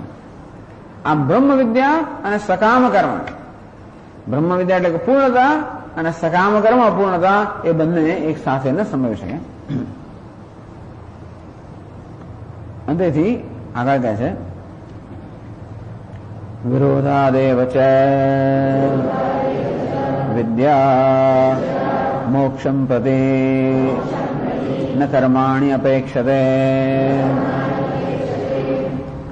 વિરોધાદેવ છે વિદ્યા, અને તેથી કારણ કે આ વિદ્યા અને કર્મમાં સર્વદ વિરોધ છે, તેથી મોક્ષમ પ્રતિ મોક્ષ પ્રાપ્ત કરવા માટે વિદ્યા કર્માણીને અપેક્ષતે, વિદ્યાને કર્મની સહાયની કોઈ આવશ્યકતા નથી. અર્થાત બ્રહ્મ વિદ્યા કોઈ પ્રકારની સહાય વગર મોક્ષ પ્રાપ્ત કરાવી શકે છે. જેમ પ્રકાશ કોઈ સહાય વગર જ અંધકાર દૂર કરી શકે છે, અથવા તો પ્રકાશ કોઈ સહાય વગર વસ્તુઓને અભિવ્યક્ત કરી શકે છે, કોઈ સહાય વગર અંધકાર દૂર કરી શકે છે. અને તે રીતે બ્રહ્મ વિદ્યા કોઈ સહાય વગર જ્ઞાન દૂર કરે છે, અને આ રીતે સંસાર દૂર કરે છે, મોક્ષ પ્રાપ્ત કરાવે છે. તેથી મોક્ષની પ્રાપ્તિ માટે બ્રહ્મ વિદ્યા સિવાય બીજા કોઈ સાધનની આવશ્યકતા નથી. બીજું કોઈ સાધન ત્યાં સંભવી ન શકે, કારણ કે કર્મ નામનું જે સાધન છે તો આ બ્રહ્મ વિદ્યાનું વિરોધી છે, અથવા બ્રહ્મ વિદ્યા આ કર્મની વિરોધી છે. એટલે જાત જાતના પક્ષો આપવામાં આવ્યા કે એકલા કર્મથી મોક્ષ થાય, કે પછી વિદ્યા ગૌણ અને કર્મ પ્રધાન એ પ્રકારના સમુચ્ચયથી મોક્ષ થાય, કે વિદ્યા પ્રધાન ને કર્મ ગૌણ એવા એનાથી મોક્ષ થાય, કે દરેક બ્રહ્મ વિદ્યા કયા કયા આ બધા પક્ષો હતા ને, કે બ્રહ્મ વિદ્યા અને કર્મ સમાન 5 પક્ષ હતા. એકલું કર્મ, અથવા કર્મ પ્રધાન ને બ્રહ્મ વિદ્યા ગૌણ, કર્મ ને વિદ્યા બંને સમાન, અથવા વિદ્યા પ્રધાન ને કર્મ ગૌણ, અથવા એકલી બ્રહ્મ વિદ્યા. આ 5 પક્ષ હતા કે બધા પક્ષ અત્યારે બધા પક્ષનું નિરાકરણ થઈ ગયું. એકલી બ્રહ્મ વિદ્યા જ મોક્ષનું સાધન બની શકે.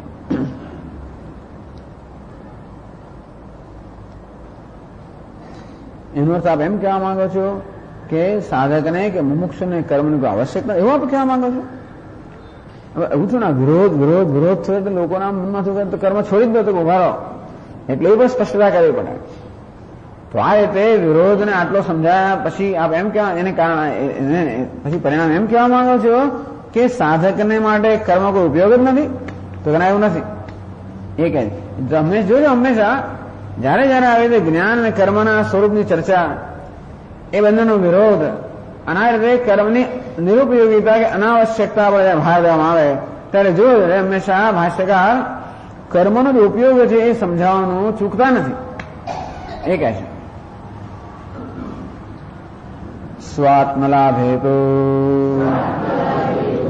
પૂર્વોપચિત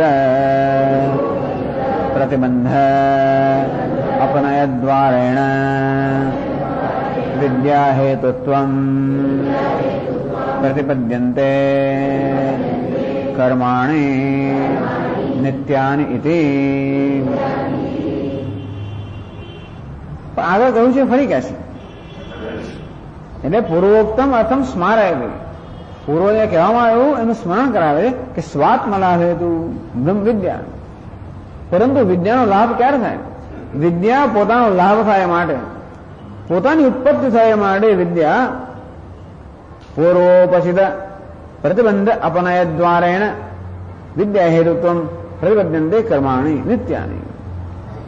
પરંતુ વિદ્યાનો ત્યારે જ ઉદય થાય જ્યારે બધા પ્રતિબંધો દૂર થાય. પ્રતિબંધો તો ઘણા છે. એક આવરણ પ્રતિબંધ છે, એ તો જ્ઞાનથી દૂર થાય. બીજો મલ અને વિક્ષેપ પણ પ્રતિબંધ છે. રાગ દ્વેષ વગેરે પ્રતિબંધકો છે. અને એ બધા પૂર્વમાં થયેલા કર્મને કારણે જન્મેલા છે. જે હોય એને દૂર કરવા માટે કર્મની આવશ્યકતા છે. એ પણ એક પ્રશ્ન એ પણ છે ને કે કર્મથી જે આપણને નુકસાન થયું છે એ કર્મથી જ દૂર કરવાનું છે. એક કાંટો જેમ બીજા કાંટાથી કાઢતા હોય છે ને, કે વિષનું મારણ વિષ હોય છે ને, તેમ કર્મથી આપણને જે અવરોધો કે પ્રતિબંધો ઉભા થયેલા છે એ કર્મથી જ દૂર થાય છે. કર્મથી નથી ઉભા થાય, ખરેખર અવિવેકથી ઉભા થયેલા છે.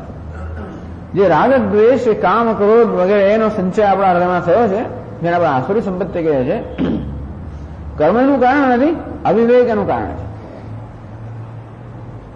તો અવિવેકને કારણે પણ તો એ અવિવેક કર્મ દ્વારા વ્યક્ત થયો. મારો અવિવેક તો અવિવેક કે દુનિયાની અમુક વસ્તુ પ્રાપ્ત કરીશ તો હું સુખી થઈશ, તો હું પૂર્ણ થઈશ. કેવો અવિવેક? જે વસ્તુમાં સુખ નથી એમાં સુખના દર્શન કરવા, એમાં સુખનો આરોપ કરવો અને પછી એને પ્રાપ્ત કરવાની ઈચ્છા કરવી. જેમાં દુઃખ નથી, આ નિર્દોષ સર્પ, જ્યાં દુઃખ નથી ત્યાં દુઃખનો આરોપ કરવો અને પછી એનો તિરસ્કાર કરવાનો, દ્વેષ કરવો. આમ રાગ શેના માટે હોય? જે સુખનું સાધન હોય એના માટે રાગ હોય. મૂળ આપણો રાગ સુખ માટે છે. અંદરથી જો કોઈ વસ્તુ સુખનું સાધન હોય તો આપણે જેને સુખનું સાધન માનતા હોઈએ એના પ્રત્યે રાગ કે આસક્તિ હોય, અને દુઃખ માટે આપણને સ્વાભાવિક વિરોધ હોવાના કારણે જેને આપણે દુઃખનું સાધન માનતા હોઈએ એની પ્રત્યે દ્વેષ હોય. એટલે જગતની કેટલીક વસ્તુઓને આપણે સુખનું સાધન માની લીધેલી છે અને બીજી કેટલીક વસ્તુઓને દુઃખનું સાધન માની લીધેલી છે. એનું નામ અવિવેક. વસ્તુ સુખનું પણ સાધન નથી કે દુઃખનું પણ સાધન નથી. હું જેને પહેલા સુખનું સાધન માની લઉં છું, સુખના સાધન પર આનો આરોપ કરું છું અને પછી એને ઈચ્છું છું. બીજી વસ્તુને હું દુઃખનું સાધન માની લઉં છું, પછી એને તિરસ્કારું છું. અંગ્રેજીમાં કહે બ્રાન્ડ હિમ એન્ડ હેંગ હિમ. પહેલા ગુનેગાર ઠરાવો, પછી ફાંસી આપી દો, સૂળે ચડાવી દો. સૂળે ક્યારે ચડાવી દે? પહેલા ગુનેગાર જાહેર કરતા. એટલે પહેલા ગુનેગાર જાહેર કરો. હજી દુનિયામાં ઘણી જગ્યાએ બનતો હોય છે. હિન્દુસ્તાનમાં નહીં બનતો એવી કોઈ ખાતરી નથી.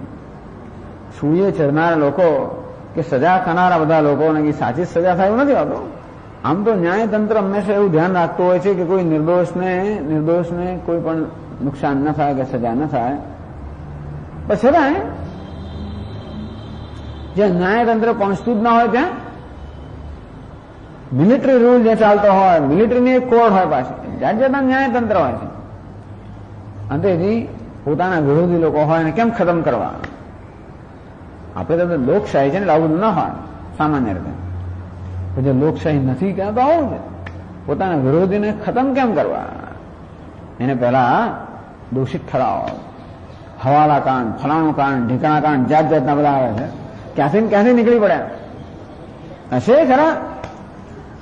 પણ હજી બધા લોકોને ખબર નથી કે આ બધી જે જાત જાતની બધી ઇન્કવાયરીઓ થતી હોય છે એમાં ખાલી પેલા માણસને એને દૂષિત ઠરાવવો, એનો તેજોવધ કરવો એવો એની પાસે ઈરાદો છે કે નહીં એ પણ નક્કી થતું નથી ઘણી વાર. એવું સારું છે કે ન્યાયતંત્ર સ્વતંત્ર છે સામાન્ય રીતે. કોઈ પણ કશું આમાં કોઈ નિયમ તો કહી જ ના શકાય હિન્દુસ્તાનમાં. સામાન્ય. તેથી ભલે ને સરકાર કદાચ કોઈને દોષિત ઠરાવવા માંગતી હોય, કોઈનો તેજોવધ કરવા માંગતી હોય, કલંક લગાવવા માંગતી હોય, એમ કરીને એ રીતે એનું કાસળ કાઢતું કે મારી નાખવાનું જેવું નથી. એક વાર લોકોની નજર માણસ ઉતરી ગયો એટલે પછી તો આપણો પ્રતિસ્પર્ધી રહ્યો જ ને. અને આવી રીતે ઘણી વાર કોઈ આવી રીતે કઈ જાત જાતને વધ કરવા માટે પહેલા આપણે એને દોષિત ઠરાવીએ, કલંકિત ઠરાવીએ અને પછી એને સૂળીએ ચડાવીએ. તેવી રીતે જગતના કેટલાક પદાર્થોને પહેલા હું કલંકિત ઠરાવું છું, પછી સૂળીએ ચડાવું છું. પછી લાગતા વાગતા હોય એનું બીજું કર. આના માણસો બીજું પણ કરતા લાગતા વાગતા હોય અહો રૂપમ અહો ધ્વનિ એમ તેમ ઘણી પ્રશંસા થતી હોય. તેમ જગતના કેટલાક પદાર્થોમાં હું પોતે જ સુખના સાધનપણાનો આરોપ કરું અને પછી એને ઈચ્છું. તો આપણને આ દરેક માણસ આ કરતો હોય છે. એ કરવાનો માટેનો સ્કેલ અથવા એની કક્ષા જુદી જુદી હોય છે. એટલે પોલિટિક્સ તો બધે છે જ. જાણે આપણે પોલિટિક્સ આવું ગણતા હોય તો પોલિટિક્સ આ નથી. પણ પોલિટિક્સ રાજકારણનો અર્થ એ કે હંમેશા વ્હીલિંગ અને ડીલિંગ, આપણું ધાર્યું કરાવવું, ખરું ખોટું હોય તો આપણું ધાર્યું, એનું નામ છે રાજકારણ. એવું આપણે માન્યું છે. રાજકારણ એવું નહીં શાસ્ત્ર. રાજકારણ બહુ સુંદર શાસ્ત્ર છે. કેવી રીતે આ જન કલ્યાણ કરવું, કેમ લોકોની વ્યવસ્થા કરવી, આ બધું રાજકારણનો વિષય છે. પણ મૂળ માણસ રાજકારણી, અજ્ઞાની માણસ રાજકારણી છે. એટલે કાવા દાવા થતા છે બધા કે કેમ પેલું મેળવવું, કેમ પેલો રાગ દ્વેષ હોય, મારો રાગનો વિષય કેમ મેળવવો, જે દ્વેષનો વિષય છે એને કેમ ટાળવો, આવા કાવા દાવા થતા છે ને. આનું નામ જ ઈચ્છા, કાવા દાવા. આ વસ્તુ મને ગમતી નથી, એને કેમ દૂર રાખવી, પેલું મને ગમે છે એને કોઈક રીતે કેમ મેળવવો. અને એને માટે રાજકારણ ક્યારે બને? એને માટે જયારે પછી આપણે મૂલ્યોને ભોગ આપીએ એને કે એના પ્રકારને પ્રાપ્ત કરવાનો પ્રયત્ન કરીએ, એને આજકાલ રાજકારણ કહેવામાં આવે છે.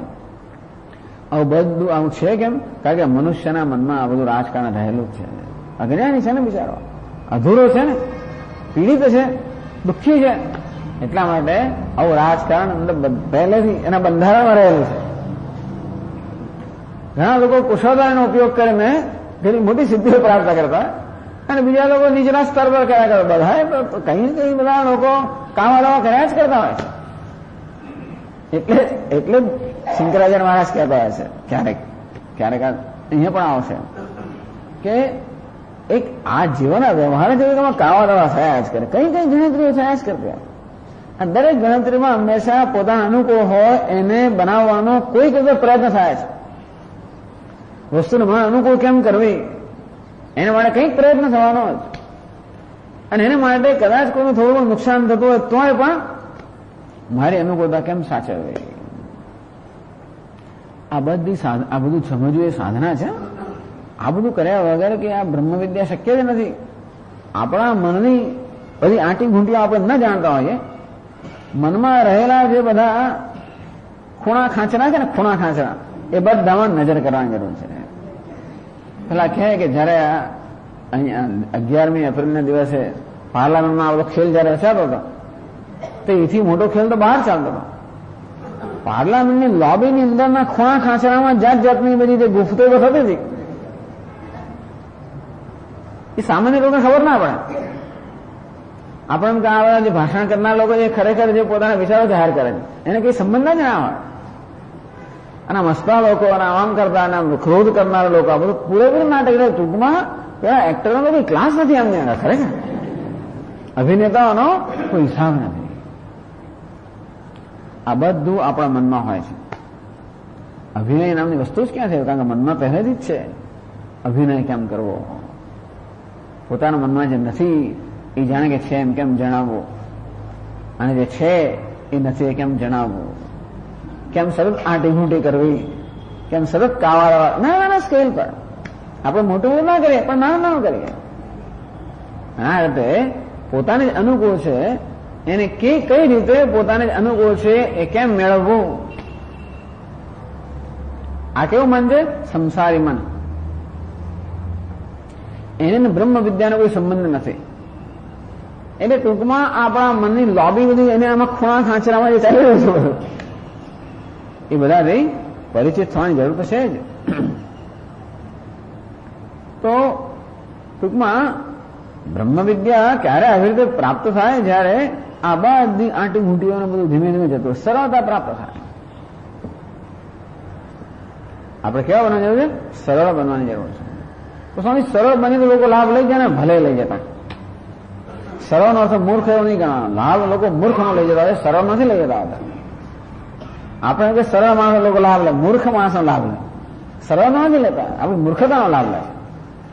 પણ આપણી મૂર્ખતાને સરળતા માનીને આપણે આમ એમ કે હું સરળ છું, ખરેખર હું કોણ છું?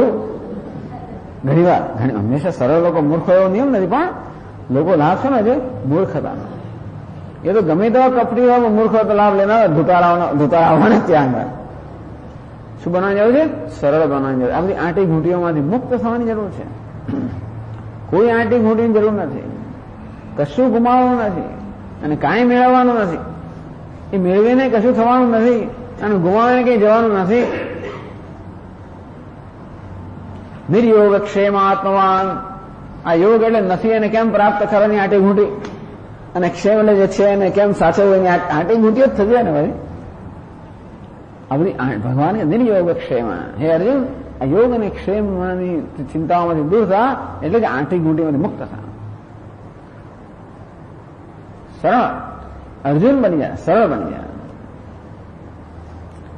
તો પછી પ્રતિબંધ અપનાય દ્વારેણ કર્મ એટલે અવિવેકથી, અવિવેકને કારણે આંટી ઘૂંટી જન્મતી હોય છે ને. અવિદ્યામાંથી જન્મી અધુરપ, એમાં જન્મી અસલામતી, એમાં જન્મી સલામતની ઈચ્છા, એમાં જન્મી આંટી ઘૂંટીઓ.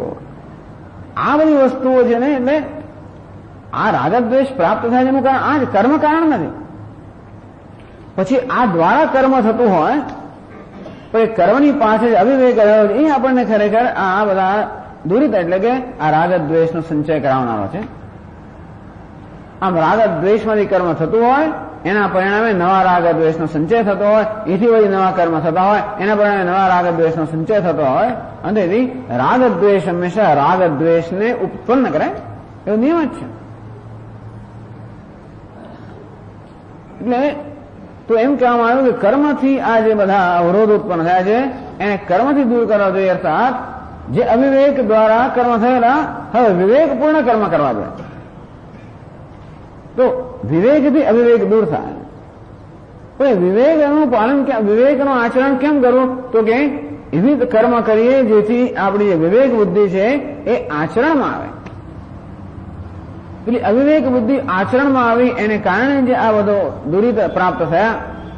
તો વિવેક બુદ્ધિ આચરણમાં આવે તો અવિવેકના આચરણથી જે બધા કર્મ એટલે અવિવેકનું આચરણ, અવિવેકના આચરણથી જે આ બધા આંતરિક અવરોધો પ્રાપ્ત થયા એ વિવેકપૂર્ણ આચરણથી દૂર થાય. એટલા માટે કર્મ અર્થાત વિવેકપૂર્વકનું આચરણ. તો અમને કેમ ખબર પડે કે આચરણ વિવેકપૂર્વકનું છે કે નહીં? એટલા માટે નિત્યાની, શાસ્ત્રના આદેશ પ્રમાણે કર્મ કરવા, નિત્ય નૈમિત્ય કર્મ કરવા, યોગ ભાવનાથી કર્મ કરવા, ઈશ્વર બુદ્ધિથી કર્મ કરવા, વ્યક્તિગત વળતરની અપેક્ષા વગર કર્મ કરવાનું વિવેક. હજી એ માણસ હંમેશા કર્મોની આસક્તિને હંમેશા સમર્થન આપ્યા જ કરે, કોઈને કોઈ સાચું ઠેરવાનો પ્રયત્ન કર્યા જ કરતો હોય છે. એ અવિવેકને સાચા ઠેરવાનો પ્રયત્ન છે. તો ભગવાન કહે છે તારે કર્મફળની કોઈ જરૂર, હું બધું કરનારો છું. પણ જેટલે ઊંચા આવી શ્રદ્ધા ઉત્પન્ન, આપણે તરત ના કરી શકીએ, જેટલે ઊંચા આપણામાં આવી શ્રદ્ધા ઉત્પન્ન થઈ જાય તેટલે ઊંચા આપણે મુક્ત, એટલે ઈશ્વર પર આધારિત બનતા જઈએ, તેટલે ઊંચે મુક્ત થતા જઈએ. સ્વાત્મલાભેતુ પૂર્વોપચિત પ્રતિબંધાપનય દ્વારેણ વિદ્યા હેતુત્વમ પ્રતિબદ્ધંતે કર્માણી. ટૂંકમાં વિદ્યા પોતાની ઉત્પત્તિ માટે અવરોધને દૂર કરવાની અપેક્ષા રાખે છે. એ અવરોધ આંતરિક અવરોધ દૂર કરવા માટે કર્મ એટલે નિત્ય કર્મ એટલે કે ઈશ્વરની આરાધના રૂપમાં થનારા કર્મ આવશ્યક છે. અને એ રીતે જરૂર કર્માણી વિદ્યા હેતુત્વમ પ્રતિબદ્ધંતે.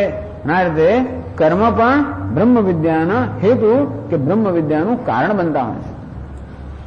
કર્મ એટલે વિવેકપૂર્ણ થનાર કર્મ, અવિવેકથી જન્મેલા પ્રતિબંધકોને દૂર કરવા દ્વારા બ્રહ્મ વિદ્યાની ઉત્પત્તિનું સાધન બનતા હોય છે. અને તેથી કર્મ અનાવશ્યક કેમ નહીં કહેતા? અને આપણે પણ કર્મ અને જ્ઞાનનો સમુચ્ચય માનીએ, કેવો ક્રમ સમુચ્ચય, એક સમ સમુચ્ચય અને બીજો ક્રમ સમુચ્ચય. સમ સમુચ્ચય એટલે એક સાથે કરવા અને ક્રમ સમુચ્ચય એટલે એક પછી એક કરવા. તો કયો ક્રમ? પહેલા કર્મ અને પછી વિદ્યા, એવો ક્રમ. પહેલા વિદ્યા અને પછી કર્મ, એવો કર્મ તો મીમાંસક લોકોનો છે. આપણો કયો ક્રમ છે? પહેલા કર્મ અને પછી વિદ્યા. એ પ્રકારનો ક્રમ સમુચ્ચય એક જ સાધક માટે શક્ય છે, એ આપણે સ્વીકારીએ છીએ.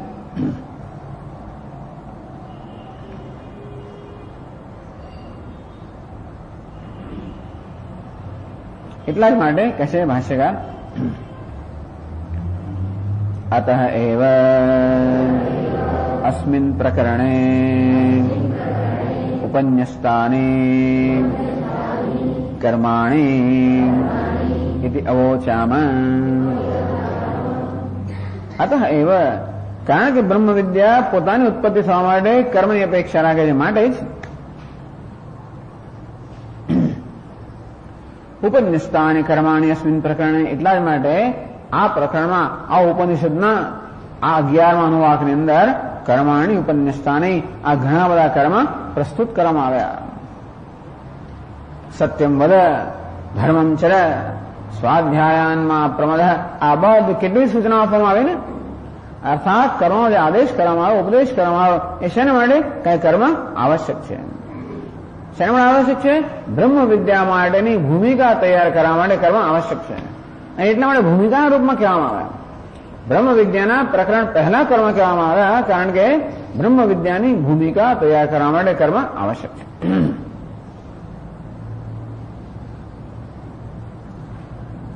અંતેથી કહ્યું એટલે એવં ચ અવિરોધ કર્મ વિધિશ્રુતિના એવં ચ, અને આમ હોવાને કારણે અવિરોધ કર્મવિધિ શ્રુતિના. તો આ બ્રહ્મ વિદ્યાના જે બ્રહ્મ વિદ્યાને લગતા જે વાક્યો છે તે અને કર્મને લગતા જે વાક્યો છે એનો કોઈ વિરોધ નથી. ખરેખર તો કર્મ વિદ્યાનું સહાયક છે. જો વિવેકપૂર્વક આચરણ કરવામાં આવે તો કર્મ વિદ્યાનું સહાયક છે. એટલે કર્મ તો વિદ્યાનો વિરોધી નથી. અવિવેક વિવેકનો વિરોધી છે. વિવેક અવિવેકનો વિરોધી છે. એ અવિવેકને કારણે રાગ દ્વેષ જન્મે, એને કારણે કામનાઓ જન્મે, એને કારણે કામનાથી પ્રેરેલા કર્મ જન્મે, એને કારણે કર્મફળ મળે, એને કારણે વળી બીજા રાગ દ્વેષ થાય, એને કારણે વળી પાછી બીજો જન્મ થાય, એને કારણે આ જન્મ મૃત્યુરૂપી સંસાર ચક્ર ચાલુ રહે. અવિવેક મહત્વનો છે. કર્મનો પણ વિરોધ નથી, કશા અવિવેકની વાત કરી રહ્યા છે.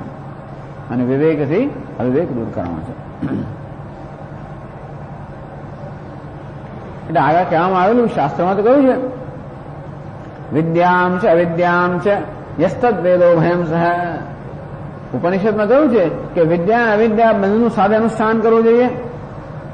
તો ત્યાં આ વિદ્યા શબ્દનો અર્થ ઉપાસના થાય, અવિદ્યાનો અર્થ કર્મ થાય. હા, કર્મ અને ઉપાસનાનો સમુચ્ચય થવો જોઈએ.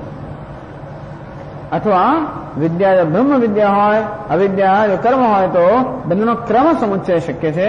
પહેલા કર્મ અને પછી વિદ્યા. ગીતામાં કહ્યું છે કર્મણૈવ હિ સંસિદ્ધિમ આસ્થિતા જનકાદય. ભગવાન જયારે બરોબર અર્જુનને કર્મની આમ બરોબર પ્રવચન આપે છે ને, ત્યારે એક સ્થળે કહે છે, હે અર્જુન, તું વિચાર કે જો તો ખરો કે જનક અને બધા મહાપુરુષો છે એ પણ કર્મથી અમે સિદ્ધિ પ્રાપ્ત કરેલી છે. કર્મણા એવ હિ સંસિદ્ધિમ આસ્થિતા જનકાદય. જનક અને એના જેવા બીજા જે જ્ઞાની મહાપુરુષો, રાજાઓ હતા, ક્ષત્રિયો હતા, એમણે પણ કર્મથી સિદ્ધિ પ્રાપ્ત કરેલી છે. કે કર્મથી કર્મ સમુચયથી, પહેલા કર્મ દ્વારા અંતઃકરણ શુદ્ધિ અને પછી બ્રહ્મ વિદ્યા સિદ્ધિ એમણે પ્રાપ્ત કરેલી, એવું સમજવાનું.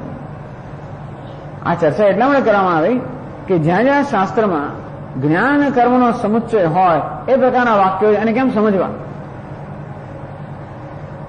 ક્યાં તો જ્ઞાનનો અર્થ ઉપાસના સમજવી, અને તો ઉપાસના અને કર્મનો સહસમુચ્ચય શક્ય છે,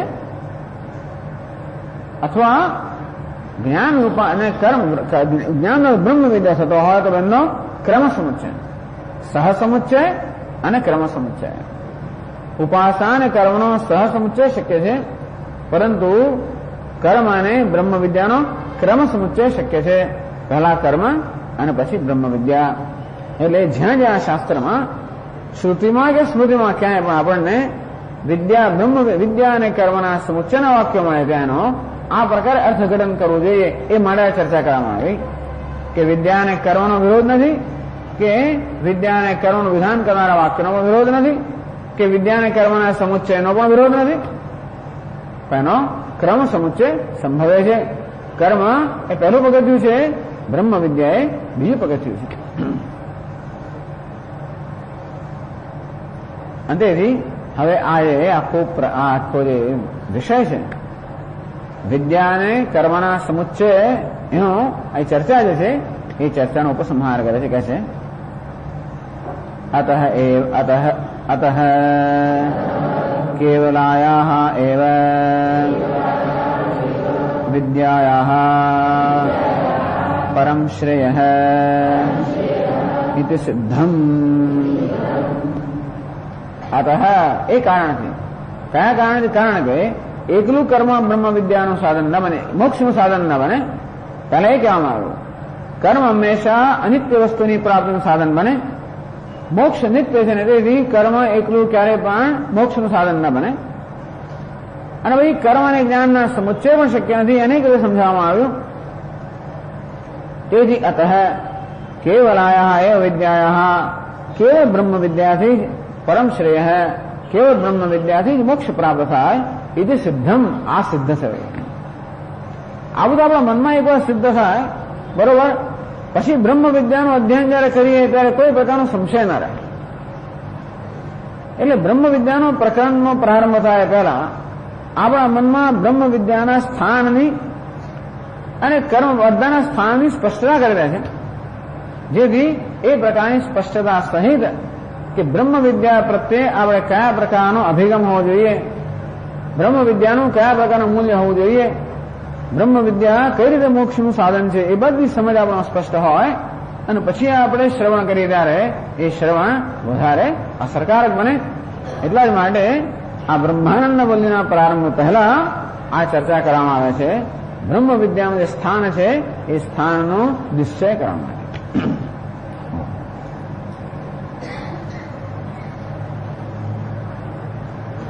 ઓમ પૂર્ણમદ પૂર્ણમિદં પૂર્ણાત પૂર્ણમુદચ્યતે પૂર્ણસ્ય પૂર્ણમાદાય પૂર્ણમેવાવશિષ્યતે. ઓમ શાંતિ શાંતિ શાંતિ. શંકરં શંકરાચાર્યં કેશવં બાદરાયણં સૂત્રભાષ્યકૃતૌ વંદે ભગવन्तौ પુનઃ પુનઃ. ઈશ્વરો ગુરુરાત્મેતિ મૂર્તિભેદવિભાગિને વ્યોમવદ્વ્યાપ્તદેહાય દક્ષિણામૂર્તયે નમઃ. ઓમ શાંતિ શાંતિ શાંતિ. હરિ ઓમ. श्रीगुरुभ्यो नमः। हरि ओम्। यस्माज्जातं जगत्सर्वम् यस्मिन्नेव प्रलीयते येनेदं धार्यते चैव तस्मै ज्ञानात्मने नमः। यैरिमे गुरुभिः पूर्वम् पदवाक्यप्रमाणतः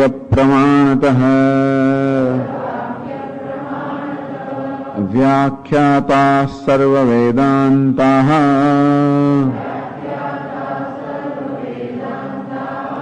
तान् नित्यं प्रणतोऽस्म्यहम्। तैत्तिरीयकसारस्य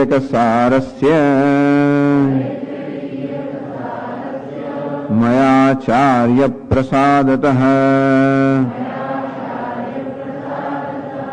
विस्पष्टार्थरुचीनां हि व्याख्येयं संप्रणीयते।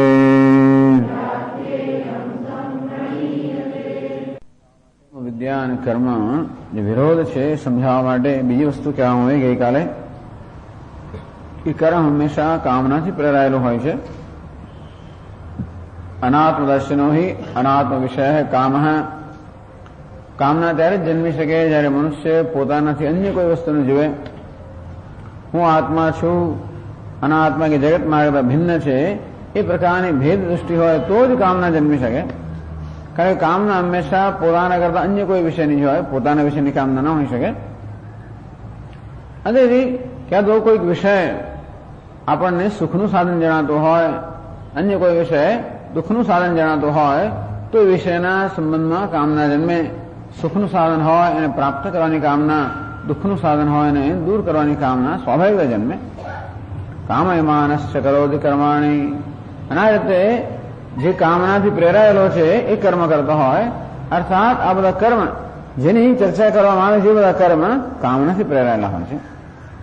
તતઃ તત્ફલો ભોગાય શરીરાદિ ઉપાદાન લક્ષણ સંસાર. કર્મ કરવું એટલે કર્મનું ફળ આવવાનું જ છે અને કર્મનું ફળ ભોગવવા માટે મારે હાજર હોવું જોઈએ એક અથવા બીજા રૂપમાં. અંદરથી એ કર્મનું ફળ જે બીજા જણો મળે તો એ પાસે બીજો દેહ ગ્રહણ કરવો પડે એ કર્મનું ફળ ભોગવવા માટે. અને આ રીતે જન્મ અને મૃત્યુરૂપી સંસાર આ અવિદ્યા કામ કર્મ, અવિદ્યામાંથી જેમનું કામના, કામનું જેમનું કર્મ, એમનું જેમનું કર્મ ફળ, એના કારણે શરીર આ પ્રકારે જન્મ મૃત્યુરૂપી સંસાર ચાલતો રહે. તદ વ્યતિરેકેણ આત્મૈકત્વ દર્શન વિષય અભાવાત કામાનોપત્તિ. તો આત્મ એકત્વ દર્શન